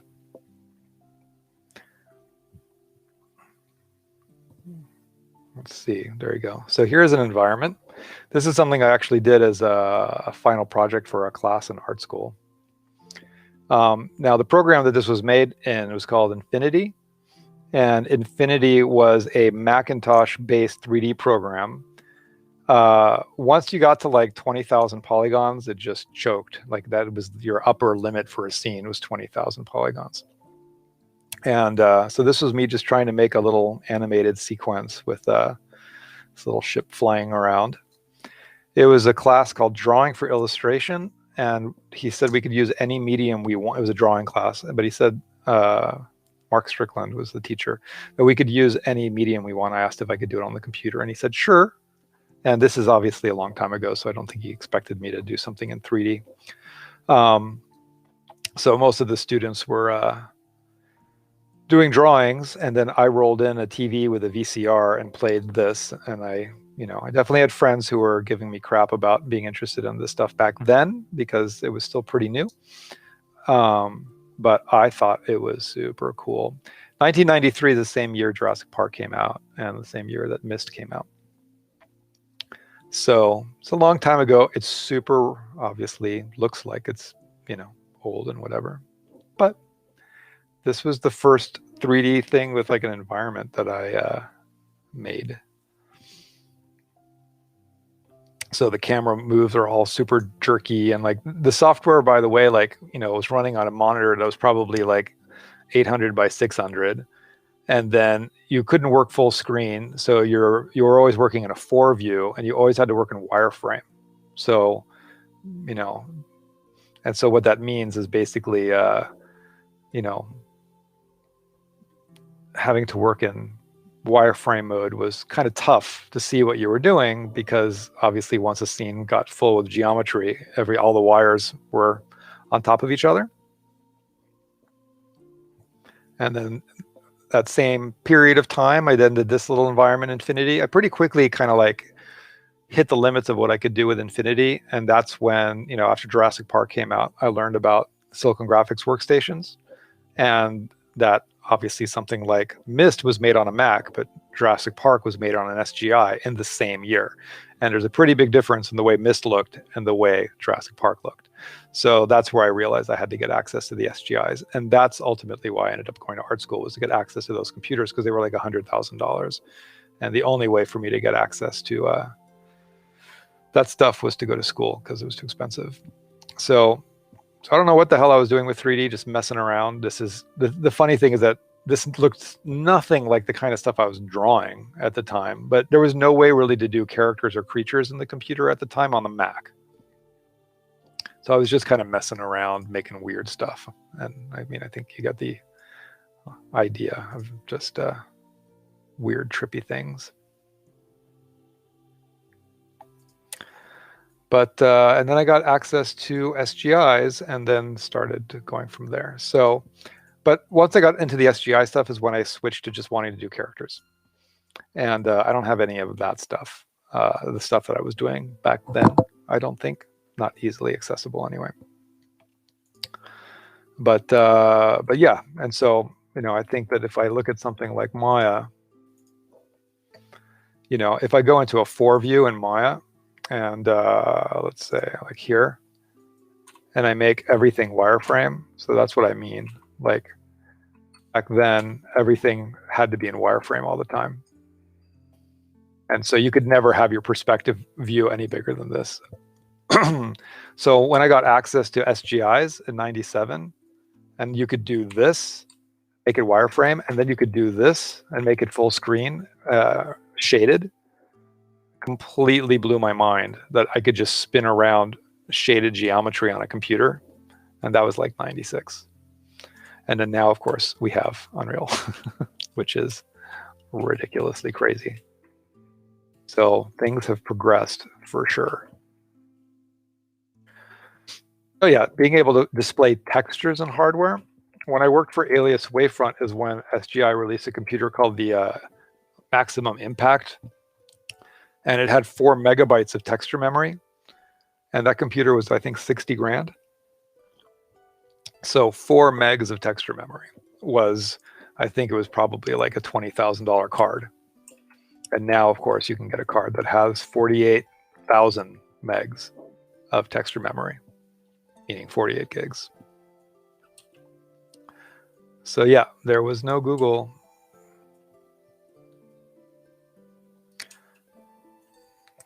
Here, let me just scan. Okay, so back to what I need to do in here. You know, I don't think that what I have to do in this project next is going to be all that interesting. So I'm going to do something different.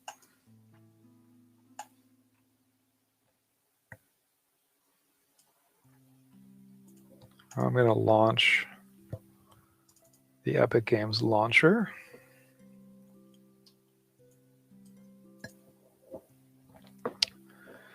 And then I'm just going to mess around with Bridge.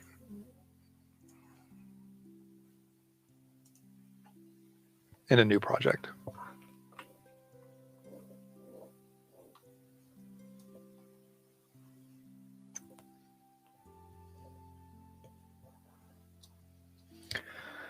All right, so select or create new project. I'm going to create a new project. I'm going to choose a games preset, third person,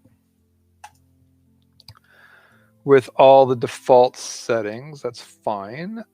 And the name of the project, I'll just call it Art Jam.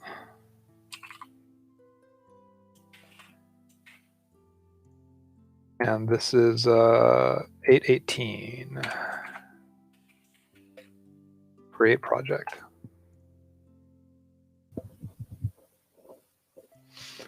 Rodolfo, see you later. Thanks for hanging out.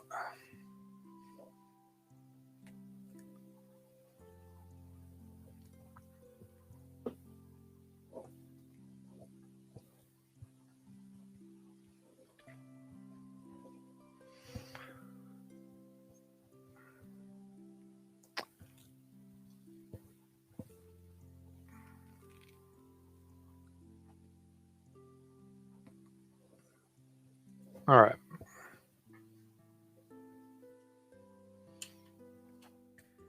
Oh yeah, 24 hours for a single frame. See, that's the funny thing is, like, do I still have it up? No, I don't. That stuff that I showed in Infinity, I mean, those things took forever to render. They look ridiculous. And those were only rendering at 640 by 480. And I don't know, it was like maybe the second or the third one that was on that YouTube video. It took like 3 weeks to render, meaning like I couldn't touch my computer for 3 weeks because it was rendering. And because it was, you know, several minutes per frame. And obviously, you still have movies today that are, you know, rendered at 4K with really heavy effects that can still take, because of simulations, you know, hours per frame. So it's not like those days are gone, but ultimately, just what can be done and the amount of time has, you know, improved. But the future is real time. But for everything to be real time, regardless of complexity, like in Ready Player One, it's coming. I don't know when, but it's coming. All right, I've got an empty project. So let's see, let's make a new level.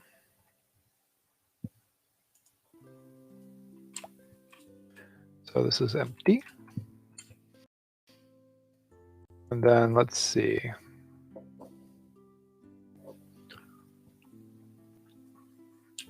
What do I want to do? I'm going to start by just maybe getting rid of this. Actually, I'm going to switch to ultra dynamic sky. So let's import that in here.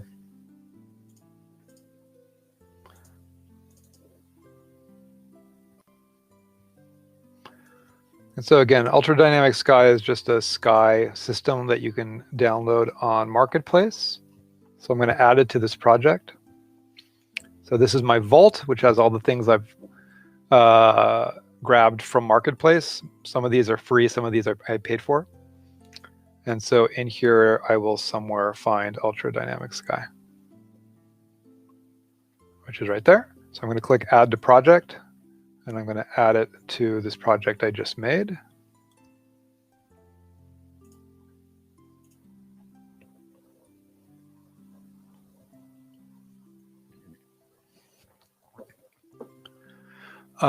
Lee Gibbons, when building hard surface edges, do you just sculpt in ZBrush and then retopo in Maya? Well, you can retopo in ZBrush too. So some people prefer to do it in Maya. There's a lot of great tools in there for that. And so I think if you don't have Maya, then learning ZModeler and all of the retopology tools that ZBrush now has would be your option. And then of course, there's something like Blender. I don't know if Blender has retopo tools. But using the remesher in ZBrush is pretty effective. So everything I do that's natural, like rocks and cliffs, obviously the Z remesher works just fine because I don't have very specific needs on the topology. But if you have really specific needs on the edge flow, then drawing your polyflow manually is going to be necessary, and that's where ZBrush has tools for that, Maya has tools for that.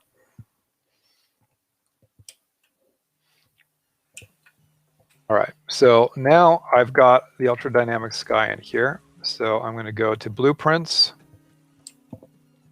I'm going to get rid of the sky that's in here at the moment. So I don't need that. Don't need the light. Don't need that light. Don't need that. And now I'm going to drag in the ultra dynamic sky. Okay. So I'm using the ultra dynamic sky just because it looks cool and it's easy. It's got a million controls for how your clouds look, time of day, fog. So it's something that is built off of Unreal's core tool set. So you don't have to have it. It just makes things a lot easier. And so you can see already the sky looks better than it did with the default blank level. Aquarius, do I think retopo is more efficient in Maya compared to ZBrush? I only have I've retopoed in ZBrush, and it used to kind of be that it used to be something that I liked more than Maya. Then Maya added the modeling toolkit and a bunch of tools to make it a lot easier to do in Maya, like 3 years ago. So now I prefer doing it in Maya. But then I think ZBrush has added, like a version ago, some more retopo tools. So it's kind of like back and forth. I have still yet to get comfortable with the Z modeler stuff. All right, I'm going to get rid of this floor. And I'm going to, I guess we can try putting a landscape in here for now. So I'm using the landscape tool. The landscape tool, as we can see, is basically creating this large landscape in the scene. It's something that allows you to sculpt, as well as control kind of where the landscape is kind of in a grid. So you can, remove grids. Like if we look at this and look at the settings, it's in sections, and you basically have tools to optimize the density of it. It's because it's just a little bit like a regular plane doesn't have like tools like in Maya to control the subdivisions, but the landscape tool does. So I'm going to leave the default settings, and I'm going to hit create. So now I have this landscape inside here. And then the other thing that a landscape allows you to do is it allows you to sculpt on it. And so if I'm in the landscape tool, then now automatically it takes me to the sculpt brush, and I can go and lower the radius of that down a little bit. But you can see inside here that if I paint, that brush was a little hard. Let's go and lower the strength down. Let's lower the radius way down. Then you can see that it's basically sculpting the terrain.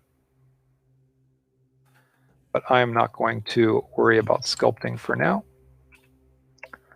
I want to get a shader on this.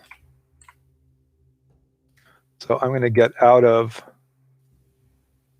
sculpting mode.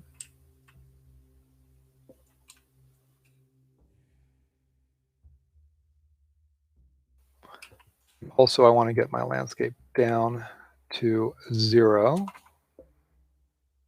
Okay. I'm going to raise my sky a little higher so I can see it. And then it's flickering a little bit because it's intersecting the grid. So I'm going to hide the grid. Okay.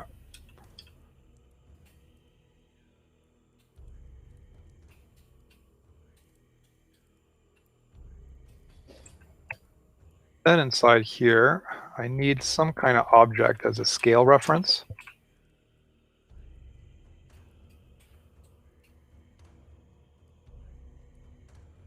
So I'm going to go over to bridge.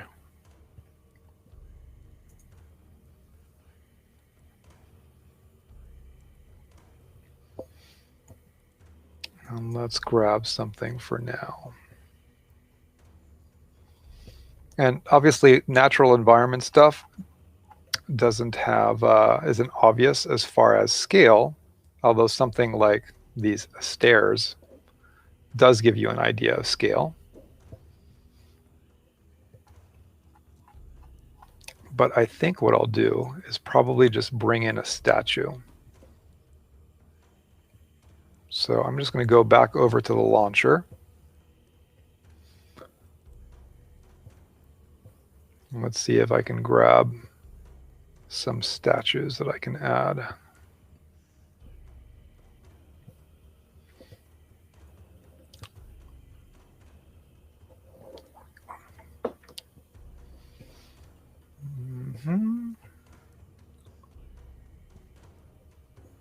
I've also got this ruins pack that we could play with.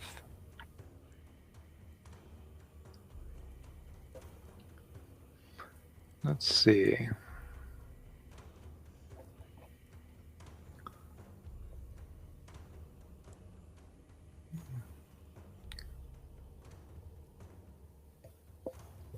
I'll add the ruins.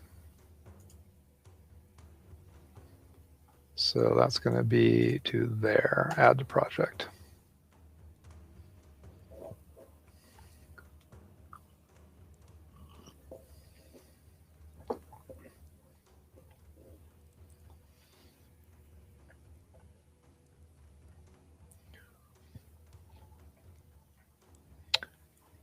So now it's basically just copying that ruins pack that I downloaded off Marketplace into the content folder of my Unreal project.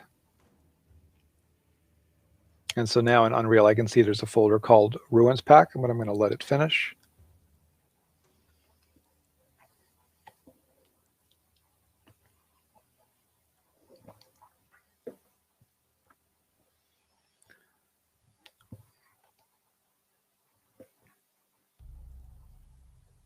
And I think I might grab something else. Let's see, maybe these ancient statues I might add also. This ruins pack is surprisingly large.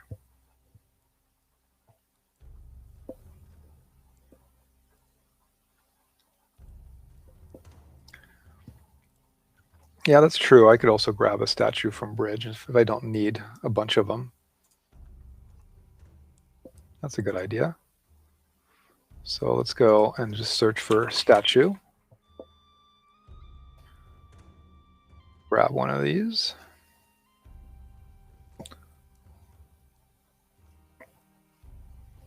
And grab one of the ones that I used in my project, actually. Let's just grab this guy. So it's already downloaded because I already had it in my project, the ones that have the little blue check. And so for this one, it says 4K resolution. So if I click there, I could, if I switch to 8K, it would have to download the 8K because I only downloaded 4K for everything. And then I'm going to click export. And that's now exporting over to Unreal. Okay. So that's imported.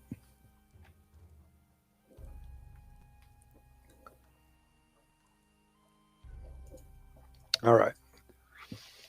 So now, let me just let it save. Grab the statue and bring that in here. All right, cool.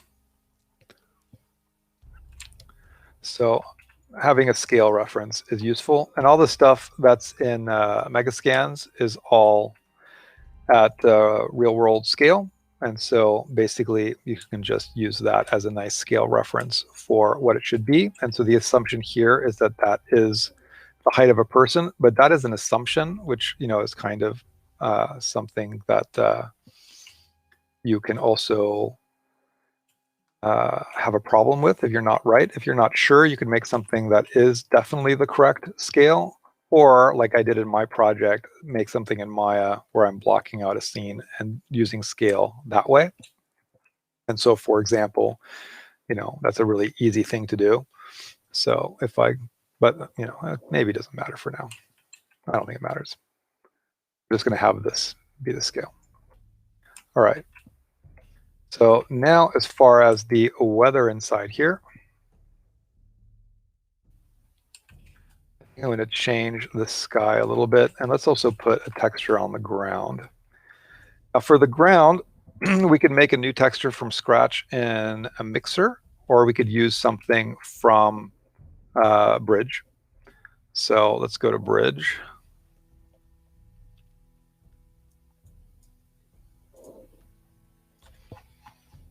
And let's look for some kind of rocky ground surface. So I'm going to surfaces. I'm going to actually go to ground to see what we got inside here.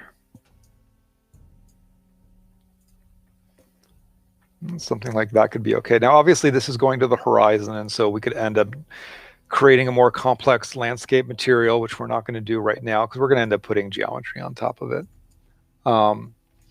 And so there are a lot of tutorials on, you know, YouTube for texturing landscapes. There's the Brushify ones, which are useful. But usually when I'm blocking out an environment, I'll throw something on the ground and then just leave it And once the scene is set dressed, I can see if I need to improve the texture that's on the ground or start layering things together. But for now, let's just try something. We could also do a search for something that covers a larger area. There's things like 2x2. So if I do a search for 2x2 and hit enter,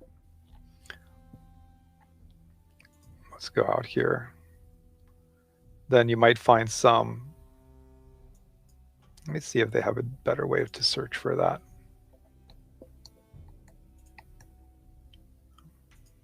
There we go. There's sizes.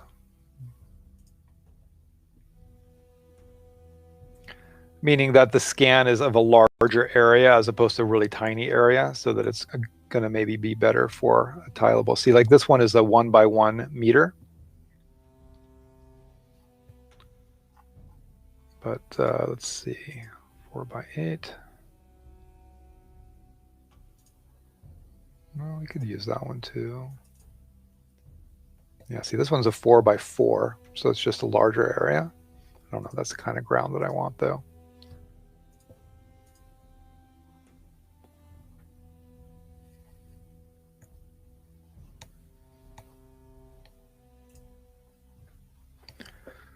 All right, we can just do generic dry rocky ground. That's a 2x2.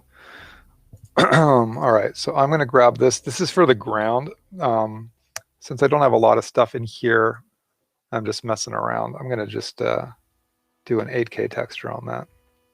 So I'm going to have to download it.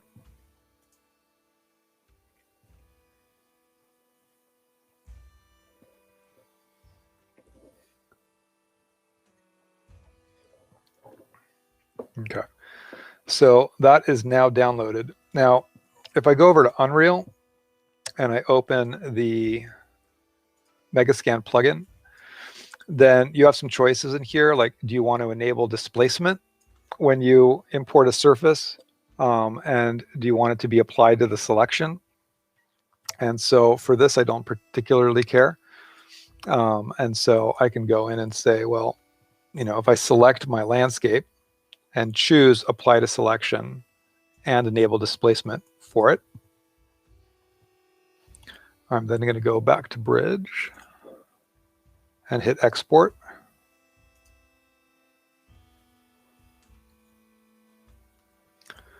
And so since there wasn't in my project from Megascans or from Bridge, that's now going to get added inside here. So let's go and look.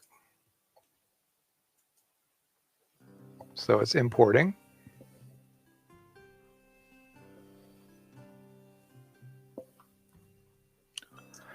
If I wanted to modify these textures, would I do it in Mixer or in Photoshop?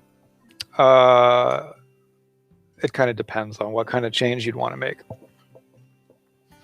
Mixer has been pretty cool though, so I have been using Mixer. All right, so that texture loaded in. And so it loaded in here. It didn't apply to the landscape. Maybe it doesn't like landscapes as opposed to regular objects. But yeah, Photoshop versus Mixer. If I'm just going to rely on the core textures and just layer them and blend them together and color correct them, then Mixer is great. But if you needed to like put graffiti on it and paint that, then that's where you might need to use something like Substance Painter or Photoshop. Okay, so I'm going to try, let's see. I haven't played with landscapes a lot, so we'll see how this all works. All right, so let's go and get rid of the sphere. All right, so we got the texture on the ground. Texture. But for that, let me go to the landscape editor. Yeah, we can just stay in select mode. Get rid of the grid. And then I'm going to go to this material.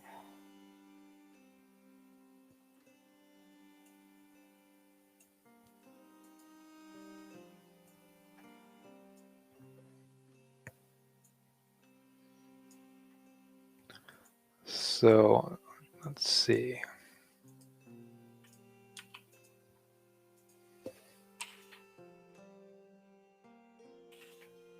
All right, so I'm just adjusting the tiling on the material so that it wasn't tiling so many times.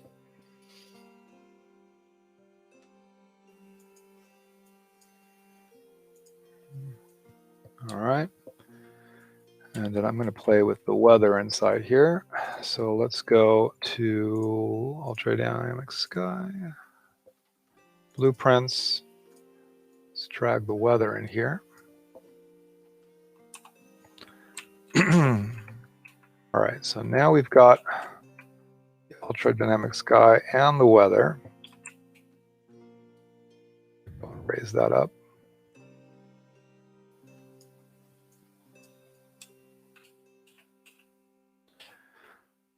All right, so when the weather came in, you can see obviously it came in with it raining. So there's a whole bunch of presets. So I can just go to cloudy if I don't need that. So obviously now I just have a ground plane and clouds.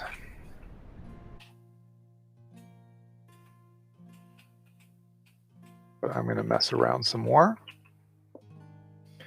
I played with auto landscape materials, especially for bigger landscapes. I haven't really. I have a ton to learn about landscapes. It's like landscapes and all the ways to blend materials based on slope angle and all that stuff. And also the runtime virtual textures I want to learn about. So like I said, I'm still a total Unreal noob. But it's fun to be in that position, I think. So let's see. I want to make it a little foggier. So let's see. I don't know if I'm going to do that with presets or just manual settings.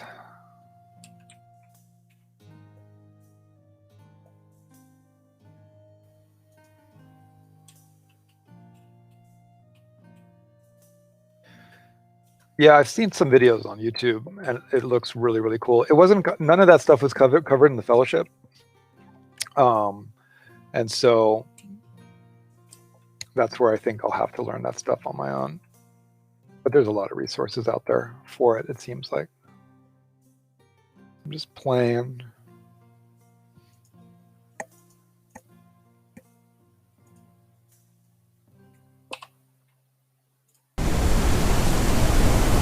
Yep. All right, don't need the sound. Let me disable that in my project.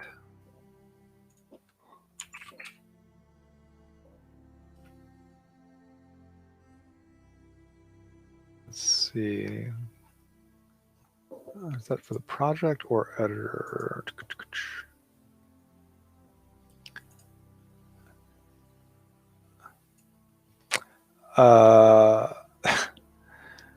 Well, I'm a noob when it comes to Unreal. Let's see, sound. Here we go. I'm disabling the enable game sound because the ultra dynamic sky for weather, when you change it to have rain and thunder, then you actually have sound effects for that. I just disabled it.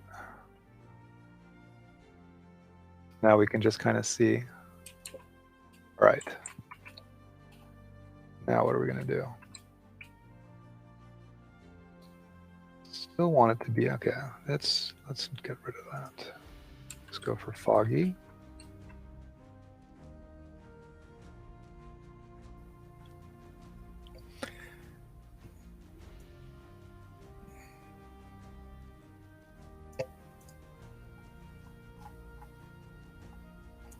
All right, so I'm just going to the fog settings that are on Ultra Dynamic Sky. I'm going to enable volumetric fog. By default, it's off. And then I'm just going to play around with the fog density a little bit. Well, you know what? It's kind of a shame to not have. Let me just go to That's a little bit better.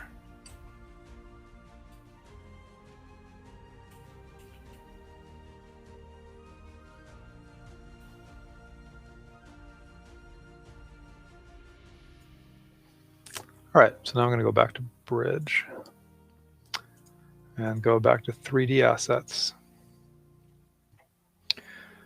And they now have these collections. So let's take a look at those. So natural collections.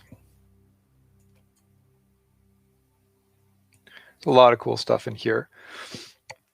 I definitely used a bunch of assets from this one, which is the Nordic coastal cliffs and Iceland. Like those two are kind of where I really mostly grab stuff from.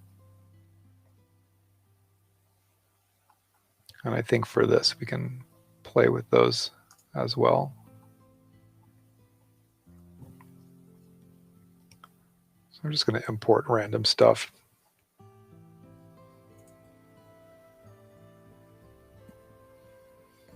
All right, so I'm going to import just some cliffy, rocky things to put in the background so that we don't see just a flat horizon. We're just going to have a bunch of like rocky things on the horizon. So I'll just grab some. So I'm just going to download.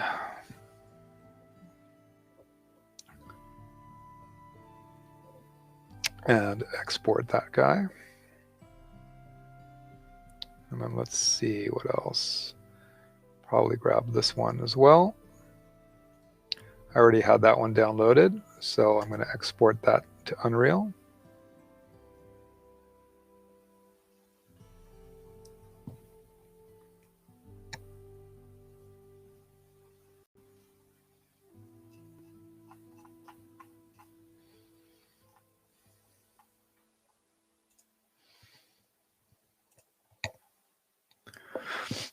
And one thing for sure to keep in mind when you're playing with these types of things, especially with rocks and cliffs, is like don't worry about scale. Like once you bring it into your scene, you can make it any scale you want. It's just like the macro versus micro scale in nature is that like a small rock, you know, like if you do a photogrammetry of a rock that's this big, with high-res textures and scaled up big in your scene, it'll just look like a boulder. Like it does tend to hold up pretty well, especially for background things that might be in the fog or that might be out of focus. And so now it's really just a process of just going through and grabbing things that could be fun to play with. So for those of you who haven't played with Unreal, like watching like the intro to Unreal video at the Unreal Learning portal, which is free from Epic, and then just playing with Bridge just as a way to sort of play and get comfortable. Really fun.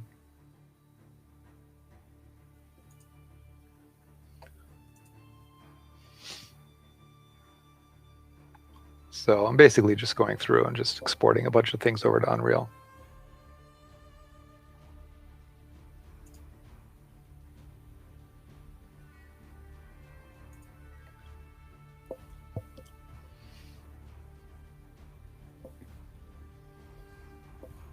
Okay, so once this is done, then I'll jump over to Unreal.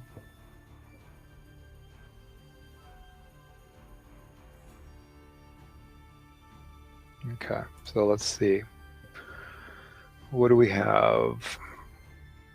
So now in my content browser, in my Megascans folder, under 3D assets, we can see that there's now a bunch more stuff because all those things I loaded. So if I go and just grab one of these, so it's going to come in, you know, at what it thinks is the correct scale for that. And so if we go in here and just, you know, let's just play. What's F11 in it? F11 is the hotkey for full screen. So we can see that we've got this thing in here. That looks cool, and it's big. But that doesn't necessarily need to be the size that I use it at, obviously. But also, you'll see that they don't come in with a collision mesh, so you can see I can like run right through it. Which is a weird thing with things imported from Bridge. So you have to just make the collision mesh yourself, but that's easy in Unreal because it can do it for you. So if I have something like this, I'm just going to move this guy out into the fog a little bit. So how far can I move it? See, it's still visible. It's pretty far. I could take that thing, for example, and like scale it non-proportionally, and then scale it up. So it's just kind of squashed.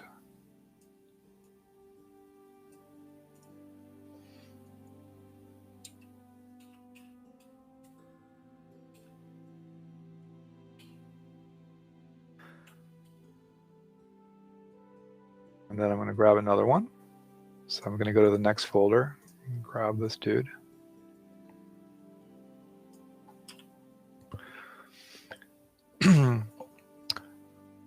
Yeah, Marlow, the ultra dynamic sky is pretty cool just because even though you can do this stuff yourself as far as setting up fog and whatever in Unreal, it just makes it easier to have all the settings in just one place. And then the fact that it has all that weather stuff is really, really cool.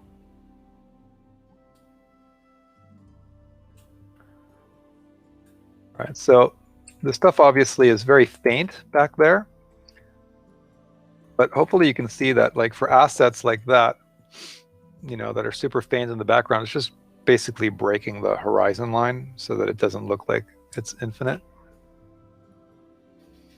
And then obviously I could just copy that by holding down the Alt key and dragging. And sort of rotate that around. Oh, that one's flat on the back, so it can't be done that way. That's fine.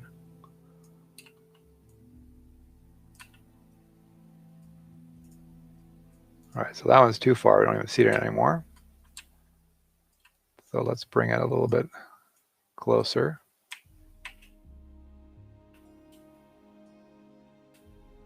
So kind of there.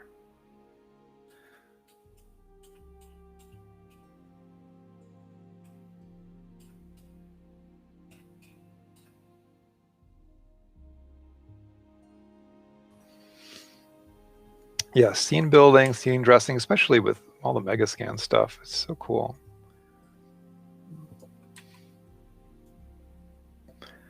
But, you know, just to be able to be, you know, doing what we're doing, like, you know, with fog, that's volumetric and lighting.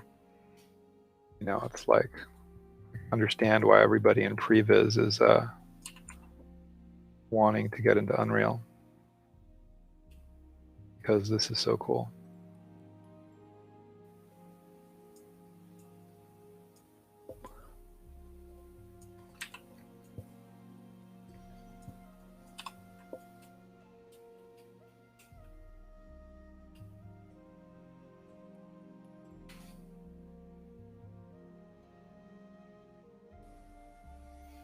So like this is one that you can see is fairly small, like it's just like a boulder.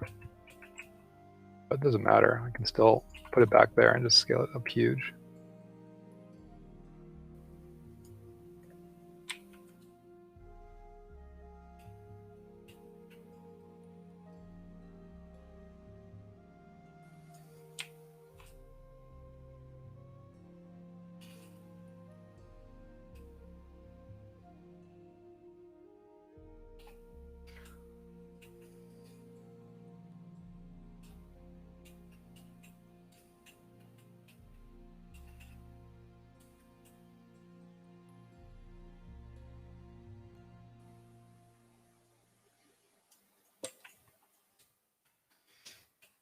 All right, and this guy, maybe I'll put this area.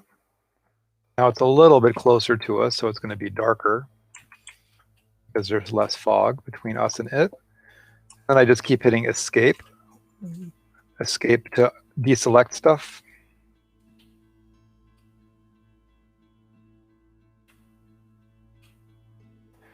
So this is, in the end, just an exercise in composition, like where you choose to place stuff.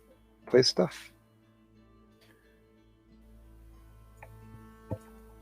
can put this here again. And then maybe this dude a little bigger, a little further away.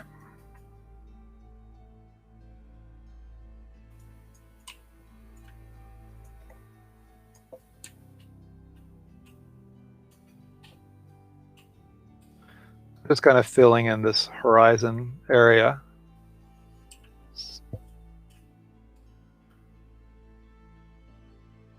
What else do we have? We got this little dude. That's just kind of like a little round platform thing that I think I'm going to use in the foreground here.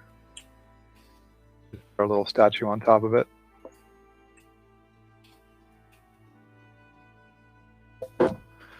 So this is where that like blending things together becomes an issue, right? So like you can see that the texture on this is darker than the texture that's on the ground.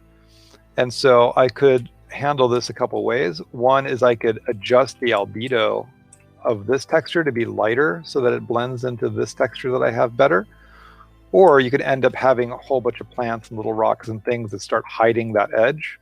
So like now would be too soon for me to worry about figuring out how to blend the edge, because I don't even know if this is going to stay here. Like that's something I might deal with later. So I'm aware of it. Like I'm aware that that's a really hard edge right there that looks weird. One thing that's nice with Megascans is that if I go to the material that's on it, whenever you import a Megascans asset, it uses the Megascan master material. And so you get all of these settings in here that you can use to adjust and tint the albedo or the speck or the roughness, etc. So if I go and I look at this, I could, for example, go to the albedo. Let me just get it somewhere that's easier to see. And if I go in here and I say albedo control brightness, then you can see I can, I can lighten it. I can increase contrast on it. I can lower the saturation on it, and eventually try and get it to match the color of the ground a little bit better.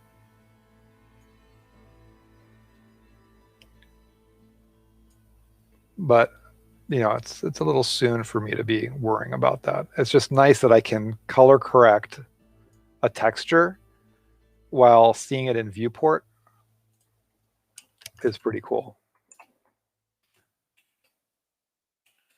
And so in here, if I now go back to my weather, so our weather type right now, I'm going to go and just add a little bit of rain.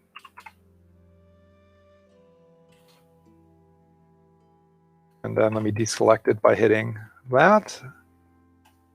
Let's hit play and go full screen.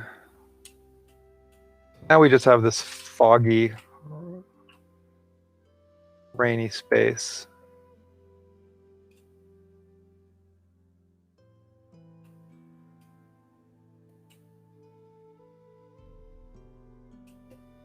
And then just need to keep adding stuff to build out an environment.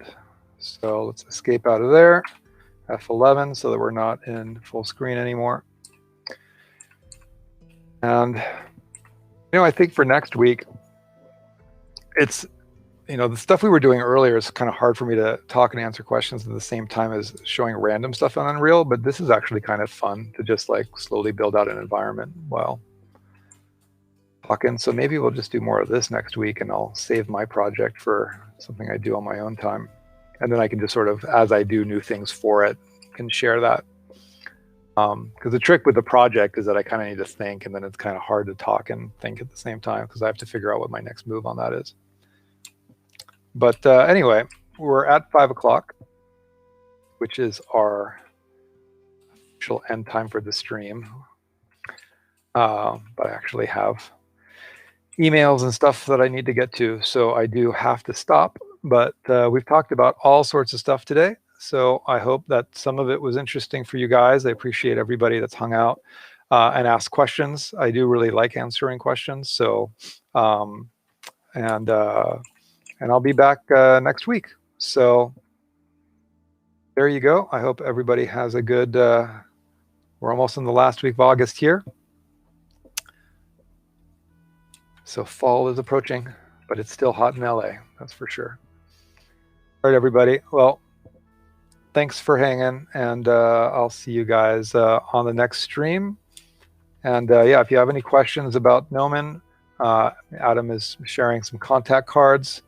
We're always happy to answer questions about Gnomon. Remember, our admissions department does free counseling. So if you do have questions about your portfolio, questions about the industry, what you can do to get into it and get started as a junior, regardless of what you want to do, or even if you're not sure, I highly suggest reaching out to admissions, because they're awesome, and their job is to help you. We don't charge for counseling for people that are curious about the industry. So, but if you have questions for me, I'll be back here next week, same time, 2 o'clock on Wednesdays. So cool. Thank you, everybody. See y'all later. Bye. See ya.